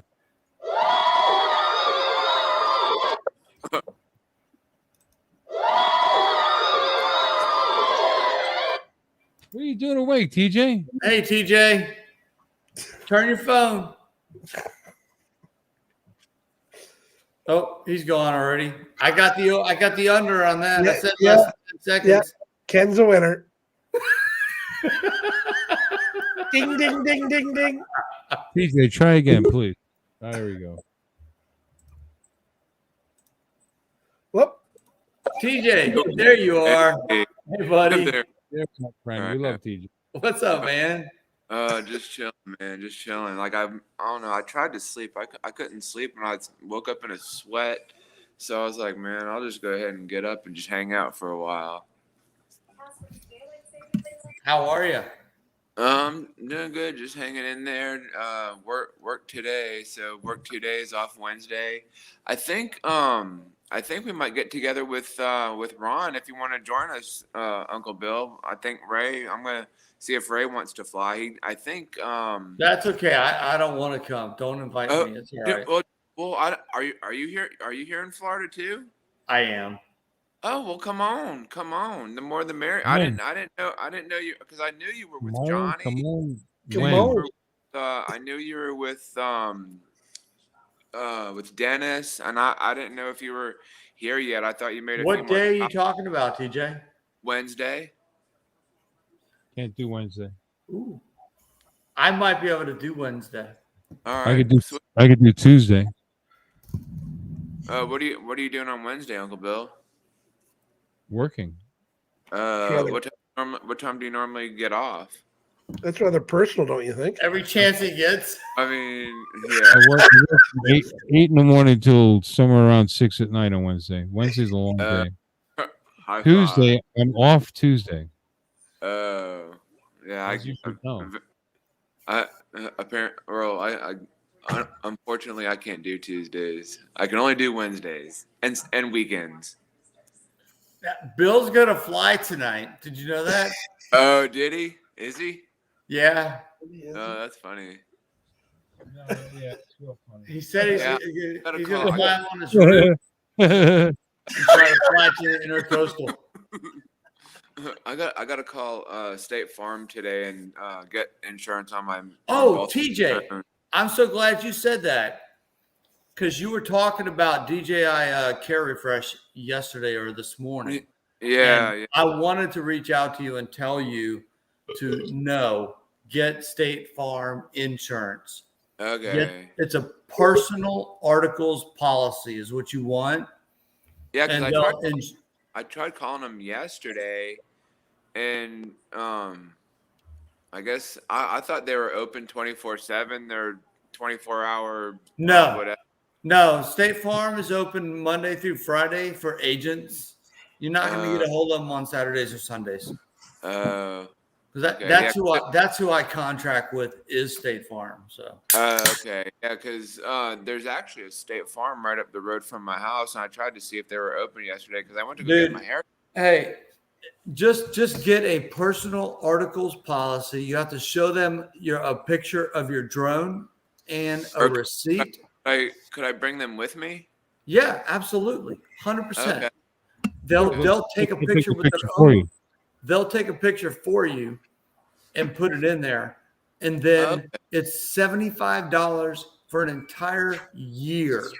Oh wow! Okay. And if you lose your drone in the ocean, if someone steals it, whatever, it doesn't matter. You don't have to have it at all. and you file a claim, they give you the money to buy a new one.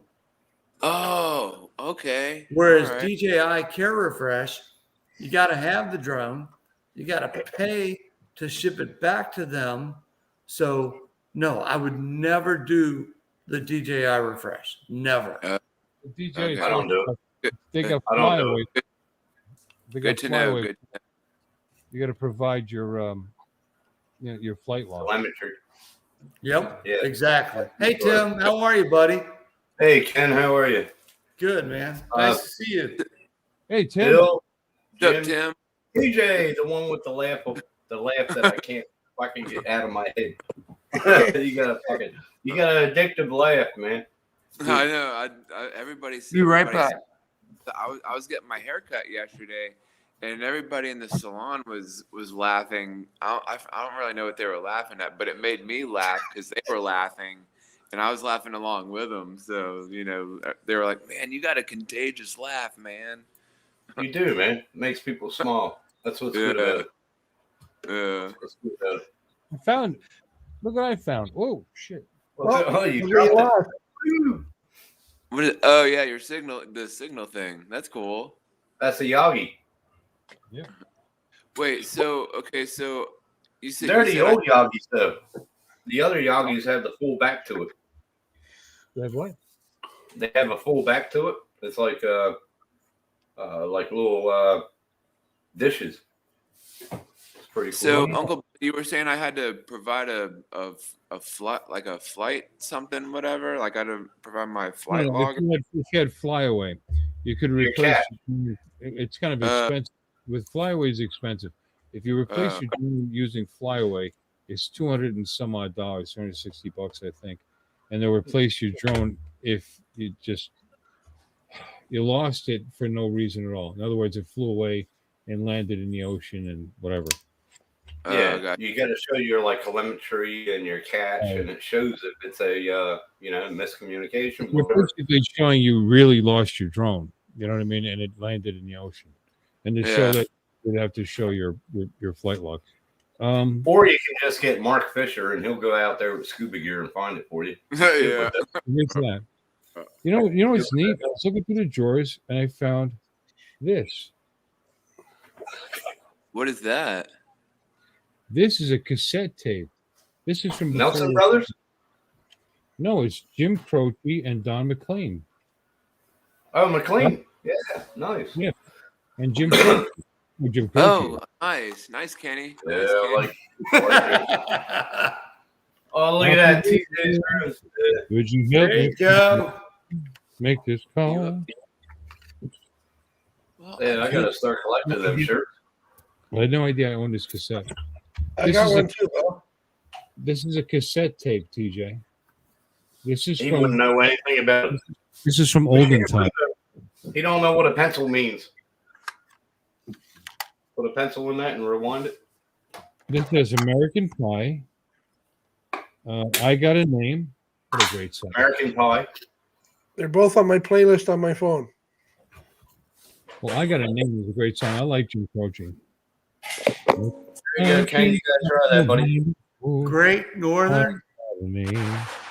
I've got a name. Yep. You'll like it, man. It's a good job. Teach. You don't mess around with Jim. Jim, Look at Doc that wants shirt. to keep prodding you, Bill. What a Jim, great tape. You're coming down from the South Florida trip, aren't you? Who? Jim. No. No, you're not coming. I'm not allowed in Florida. He's way up north. Bill, you probably should hop on the roof before it gets too late.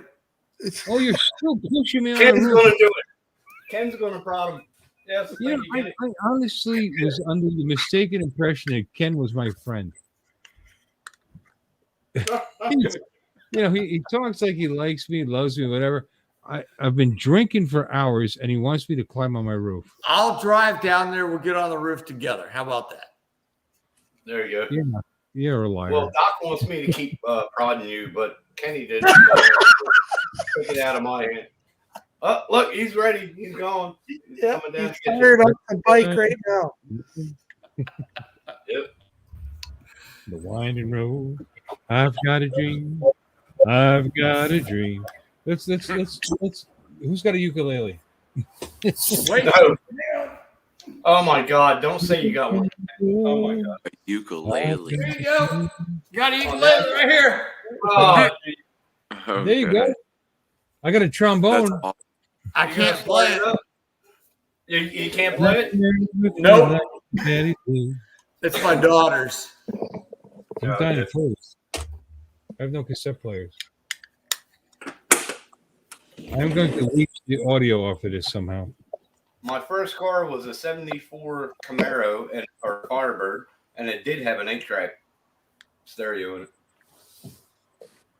My first car was a '68 Mustang, and I worked in a shopping center at a paint and wallpaper place. Next door was a stereo place because they used to exist, and I bought myself a cassette deck in 1979. That was hot shit. You know, that was the latest and greatest, and I paid $25 for it because it was a display unit that some asshole knocked off the shelf, and had a crack in the faceplate. So I actually had a cassette deck, and I had 3 tapes. I had Meatloaf, "Bat Out of Hell." Nice. Yep. Well, it was new music back then. Meatloaf, "Bat Out of Hell." Billy Joel's 52nd Street, which I still like. Yeah. And Do you still have a few cassette tapes? lying Bob around? Seger Night Moves.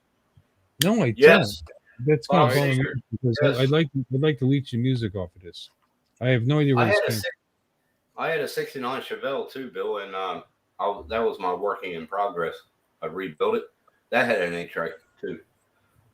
Beautiful car. Well, we had an 8-track in our Galaxy. We had a '66 Galaxy that had an 8-track in it, and somebody busted out the window and stole it. The Galaxy 500s. The Galaxy 500s. Oh, absolutely. As a matter of Nice. fact, that car is the reason my stepdad now has a '66 Galaxy 500, and he bought a convertible. It's red with a white top. It's a sweet car. You want to see it? I love them cars, man. My buddy, Good night, my Mikey. buddy's dad had a 500 Galaxy 500. Beautiful. Take care, Yeah, bud. Sleep well. They were Ken, great. where you staying at right now? I'm home right now. He didn't leave yet. Oh, so you're like Uncle Ray. You have a home here in Florida. Yeah, I live in St. Augustine. Uh-oh. Oh, what happened? It's 4 minutes is up. Yeah, What happened? He and his family have a home here. Yeah. Well, you going there Friday, right, Ken? You're leaving Friday? No, I'm home right now for good. I was working in Boulder, Colorado, and then I just drove home. Took me about 3 days to get here, but right now I'm home. I just got off the clock 2 days ago. I stopped getting paid, so I'm the only person around that's probably praying for catastrophes so I can go back to work. Oh, really? Holy crap! Yeah. You going to the All right, meetup? You going to the meetup next week? Well, if I'm in town for the meetup when it's here, yes, I will be there. It'd be good to So, see you on video, man. Before I got cut off from the thing, so are you like Uncle Ray? You have a house in Florida and a house up north, or No, No, TJ, who's in Florida? I only own a home in St. Augustine, Florida. Oh. I mean, on a personal note, I did own another home in Astor, Florida, which was a little more south from here, but we just sold it about a year ago. So I only own this home. Hopefully you sold it when it was high. Absolutely. Good. Hey, how far is Bradenton from you? Because I'm trying to get my cousin to go down to the meetup. All right, so Well, Bradenton is south of Tampa. It's on the other side of Florida, is where it is from us. And if I had to take a small educated guess, it's probably about a 4-hour drive to where the meetup is. So 4 hours to Jensen. I can give him Ray Kelly's number, and he's getting into drones now. So, but he's a good kid. Well, he's my age. Can't say kid no more. But he's 49. He just turned 49. So, Tim, you would cut your hair off. Is it still short, or are you starting to grow it back? Still short. I'm growing it back. Okay. I was just curious. Winter's coming. I need to grow it back. All right. Sorry for getting personal. I was just curious because I know you had long hair and you cut it all off at one point, and I knew you said you were going to grow it back. I'm keeping this shaven. I'm not growing back to goatee or anything. I got you. You look better good. Thanks, man. It's better to meet up with clients like this instead of with a long goatee. Like I have. How's living in Australia? I mean, do you like it? I love it. I wouldn't trade it for anything. That's I wouldn't awesome. trade it for anything. I'm jealous of that. I really am. Oh, you live in Florida. It's just like that over here. It's like in the tropic. It's beautiful over here. That's Except awesome. for the flood, crocs, spiders, roos, but just little things. Are you near Brisbane? Yeah, I'm an hour and a half away from Brisbane. So That's didn't they just get a lot of flooding yesterday? We all did. I got flooded out of town. I live on a mountain, but I got flooded out of town for 2 days. Oh, dude, that's nice. Wow, that's pretty awesome. Whose car is that? That's my dad. My stepdad's 66 Galaxy. Oh, nice. Yeah, we bought Two-door that. too, man. That's a classic. That's a rare car right there. 2-door. Oh. Let's see. No, wrong way. That's very rare, man. A 2-door. Actually, well, that color combination, the red with the white top, they made, I think, 600 and some odd units. Was that vinyl inside? What's that? Vinyl. Back then, it was vinyl seats, vinyl covering. It was like that. Oh, the whole thing is, well, actually, the seats are vinyl, but they're actually original, and they match the paint. The interior is red as well. Beautiful. Look at that. Ah, yeah, that's a good looking car. It's that's pretty what we badass. call American muscle right there, boy. Yeah. That's American muscle. That's got a that's my Santa Fe. Oh, that's classic. That's classic, man. No, My classic Hyundai. Oh, that's not shit. that's the door. Who's that standing outside? Got it. That's Dad. It's got a 390 in it.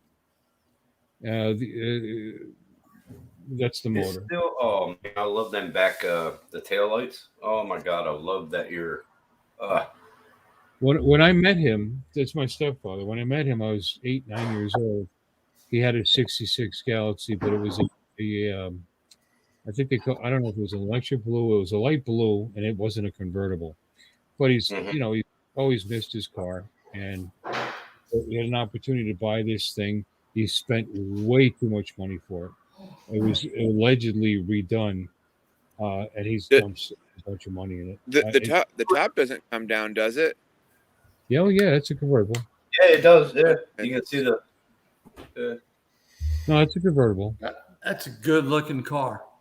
That's in fact, it's an electric. It's electric, so you unhook it. I'm pointing like you guys can see. Up top, you unhook here and unhook here, and then you hit the thing, and it just pulls itself back. Yeah. Wow, there's clips on it. My '74 Firebird, it just had T-tops. You unclamp them and put them in. He just had, it was supposedly redone, and he spent like $25,000 on it, which was just too much money, because it might have been redone. It was redone years ago, and it didn't do a very good job.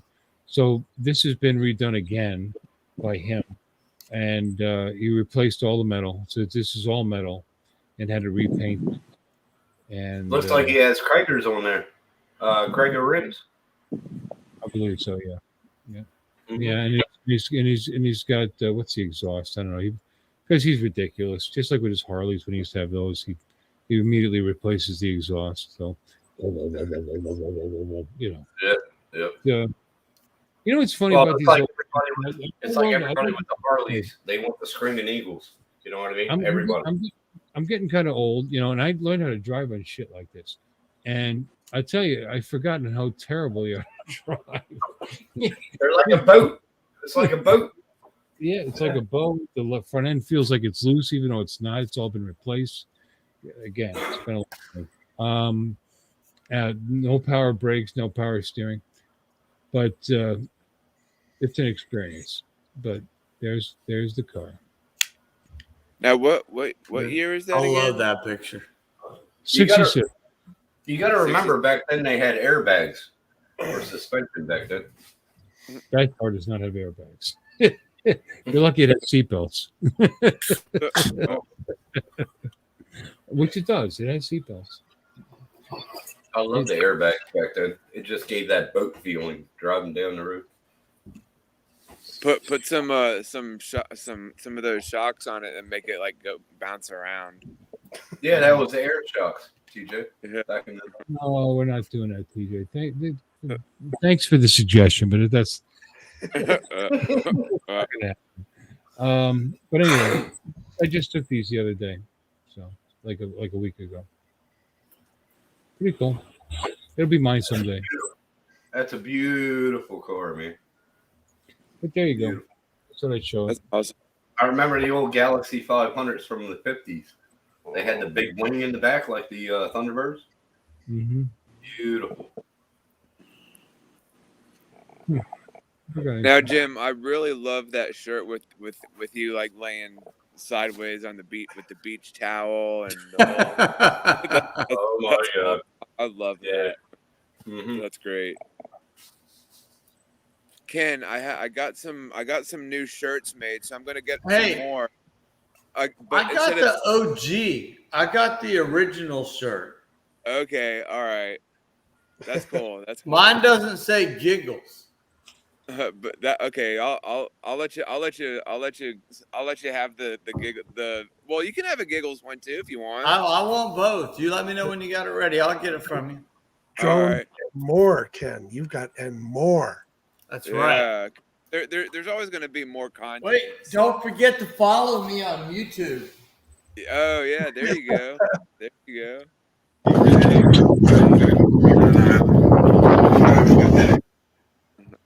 Whoa! You guys want to see Tiger Woods yacht? I got a surround sound here, and that just heard it sounded like a hurricane coming through my office. Yeah. Well, Sorry. I'll turn the audio off. When I was with Ray lives right around. Good on you, Ken. Ray Kelly lives like right around the corner from literally from where Tiger Woods keeps his yacht. So really? That was in a video. video. I think last time when we were out on his boat, he was pointing Tiger Woods' yacht out to me. I was like, "What? Really?" There it is. Is he actually still playing? I mean, I really like. I know he had an accident. This yacht is literally a 3-minute boat ride from where Ray keeps his boat. That's really cool. A yacht that's powered, man. That's a engine. That's see privacy right there. That's the name of his yacht. So anyway, there we go. He liked his privacy, didn't he? Anyway. Yeah, he used to keep that covered up, but too many people recognize it, so they took it down. Did he get back on the scene, and is he back in golf? No, I don't think he's ever going to golf professionally again, like competitively. He's golfing in pro-am tournaments, like with his sons and things like that. Okay, man, I used to watch him. He was unbelievable, man. Yeah. Now here's something interesting. This yacht is a $20 million yacht, right? And there we are on the boat. That's a good video. That's a good video. Two yachts. That 2 yachts over from him. That yacht's $40 million. So God, it's not that big a deal. How long ago was this? This Couple was weeks. There's What, a 2 small weeks ago? here's a weeks small ago? not that. Here's a smaller one, but the one over here, I looked it up online. It's worth twice as much money as this. Wow. Yeah. Nice neighborhood. And I just want a 50-foot catamaran, but Dude, 50-foot catamaran would be awesome. That'd be Yeah. it would be awesome. that's what I want. I would love that. That's like my dream boat. Me too. I want to hire a captain and sail around the world.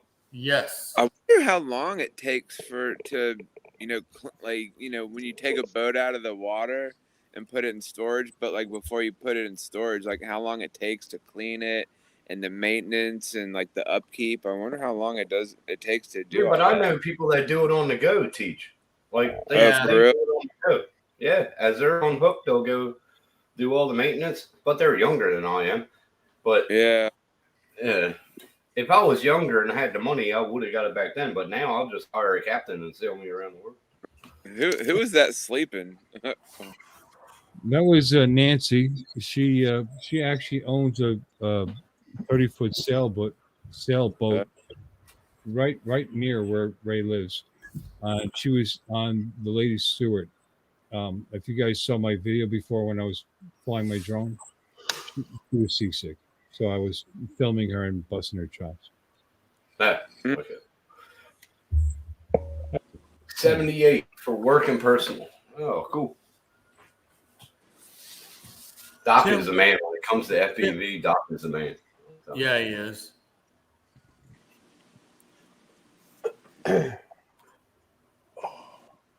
I'm Tim, playing. what time is it there in Australia right now? What time is it tomorrow? 4:30 p.m. Okay. I go to bed about 7:30 work nights. You know. So you're 15 hours ahead of me. Yes. Yeah. Okay. But you'll have daylight savings time coming soon, won't you? Like Yeah, it does. Comes in the middle of March. You're right. Yeah, so you will be like 14. Sorry. So Jim, how come you're not coming to the South Florida Drone meetup? I don't have any vacation time left right now. I just used it up a few weeks ago. So that's a I've big got old to- cobia. That's a cobia. Isn't We that got beautiful? them over here. We got them over here. Yeah. This was. That's a big old- I went on the. I showed earlier my flight from the Lady Stewart. This was the best fish that we caught that day. Thanks. Have you ever caught a wahoo yet? Not me personally. A No. wahoo. I know what wahoos are. I haven't caught one, but I know what they are. That looks like salmon. That looks like salmon too. That's snapper. That's a snapper right there on the right We there. caught a lot of lane snapper that day. Where was that at? That was on Lady Stewart just Oh, recently. okay. I'm sorry for your sister's ass. It's reading it from my phone. And it's taking too long to. I plugged my phone into the computer to show you those videos. I haven't transferred them over yet. Yeah, me Bill, you neither. want to go on the Lady Stewart Friday? I'm sorry, what? You want to go on the Lady Stewart Friday? I have to work. Okay. I have Tuesdays and Sundays off. All right. Let me think. Figure it out. I'll go with you. Okay. You know, I watched that video of you, Ken and Ray. I got so hungry, and it brought back memories. When you ate them crawdads, crawdads. God, Johnny and I. Yes. Yeah, I was Yeah, jealous. Johnny. Those look really good. I miss them Cajun style crawdads. Oh, I miss them. Those were good. Yeah, I love them. My battery's getting ready to die, guys. I gotta go charge it and whatnot. But Ken, I'll call you in a few hours time, and we'll figure everything out, and we'll bounce things off our heads and see what's what. That sounds good. All right, man. Well, y'all have a good rest of the show. I'll talk to y'all later. You take care, T. Thanks for All coming in, right. TJ. Yeah, you're welcome. Thanks for the invite. Always. He's a good kid. That's right, Doc. But they're all over here. They're all over. Sweet lip. I love it. What's all over, Tim? Wahoo. Wahoo! Wahoo! That Kobe I is like nice. The nicest fish I ever caught was a Kobe on that boat, and it was not as big as that one. And it was Kobe is legal. good tasting. A little rich, but it's good tasting. Oh, Kobe? Yeah. Well, you pay good money for that fish. You know, you get it. You get a keeper. It's worth a couple $100. Mm. But anyway, for those who are coming, and Ken might come if he's available. Jim won't be coming, and Tim, you're in Australia, so I won't see you. God, would that be awesome if you could show up? We need to have an Australian meetup. That's what I'm trying to organize, but I can't get a hold of everybody. God, would I love to fly and see Australia? God, that'd be so cool. I'm going to start doing vlogs, actually. I was thinking about it, getting a dash cam of everywhere I drive. So I was thinking about doing that and putting that on my channel, see what it does. You should. That would be beyond cool to be able to actually go to Australia. And while I'm there, it's a short hop. I'll go visit my wife's family in the Philippines. Right over there. Short hop. Right over there.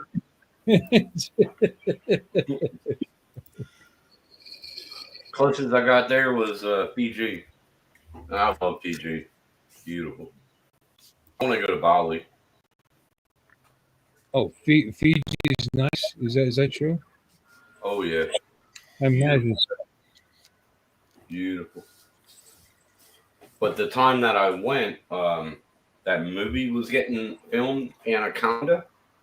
So I couldn't do the night cruise, and that sort of pissed me off. But Because they were filming a movie, you couldn't go there. Anaconda, the one with Ice Cube and Yeah. Aussie Hey, Bill. government doesn't want us over. What time are you getting on your roof tonight? 'Cause I'm getting a little tired.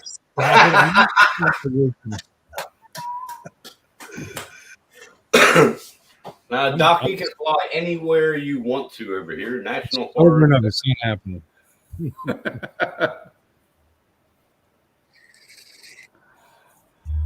Hey, Bill, thanks for having me on. I'm going to go to bed too. All right, buddy. So glad that you came in tonight. Seriously. Yeah, no, thank you. Nice seeing everybody. Y'all have a great night. It was fun. Good to see you, Ken. You Ken. Good night, y'all. Catch up. All right. Good night.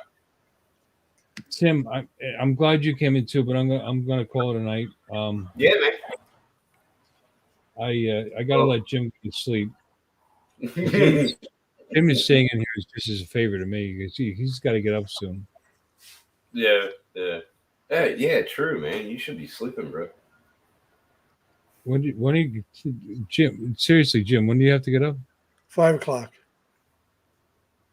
Wow, bro. You gotta get to bed. Colin's Holy sick. crap. All right, guys. Take care of yourselves. And If you're sick, I'll go on the roof right now. Nice meeting you. Nice meeting you. You never met Tim? No, I'm never on a chat. No, just talking in the chat, but not on a live stream. Oh, he's a good guy. Yeah, absolutely. Look at Ken. Wait, I am coming back if Bill is getting on.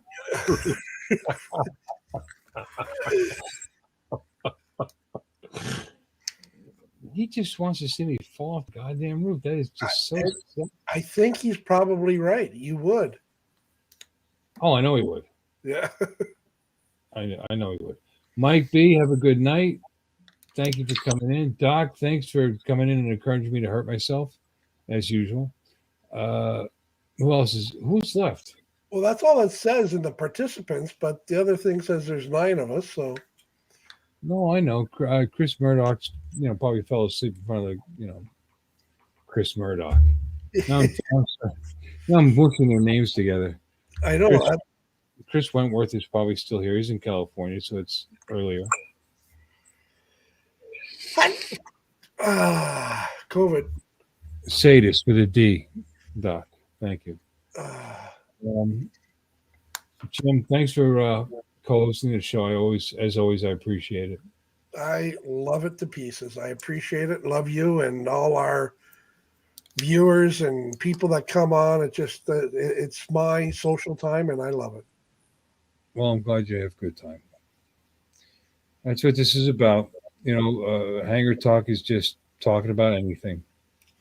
We didn't even get into the allegedly real Mavic Mini 3. Couldn't go the whole show without saying it, eh? I had to say it. Mini 3 videos out, images out there. I think it's baloney. There we go. And Mike's still here. Good night, Mike. Good night, Ken. Good night, Doc. Good night. Who else is here? Charles, if you're still here. Good night. And John Boy. Charles is a nice guy. Seems to be.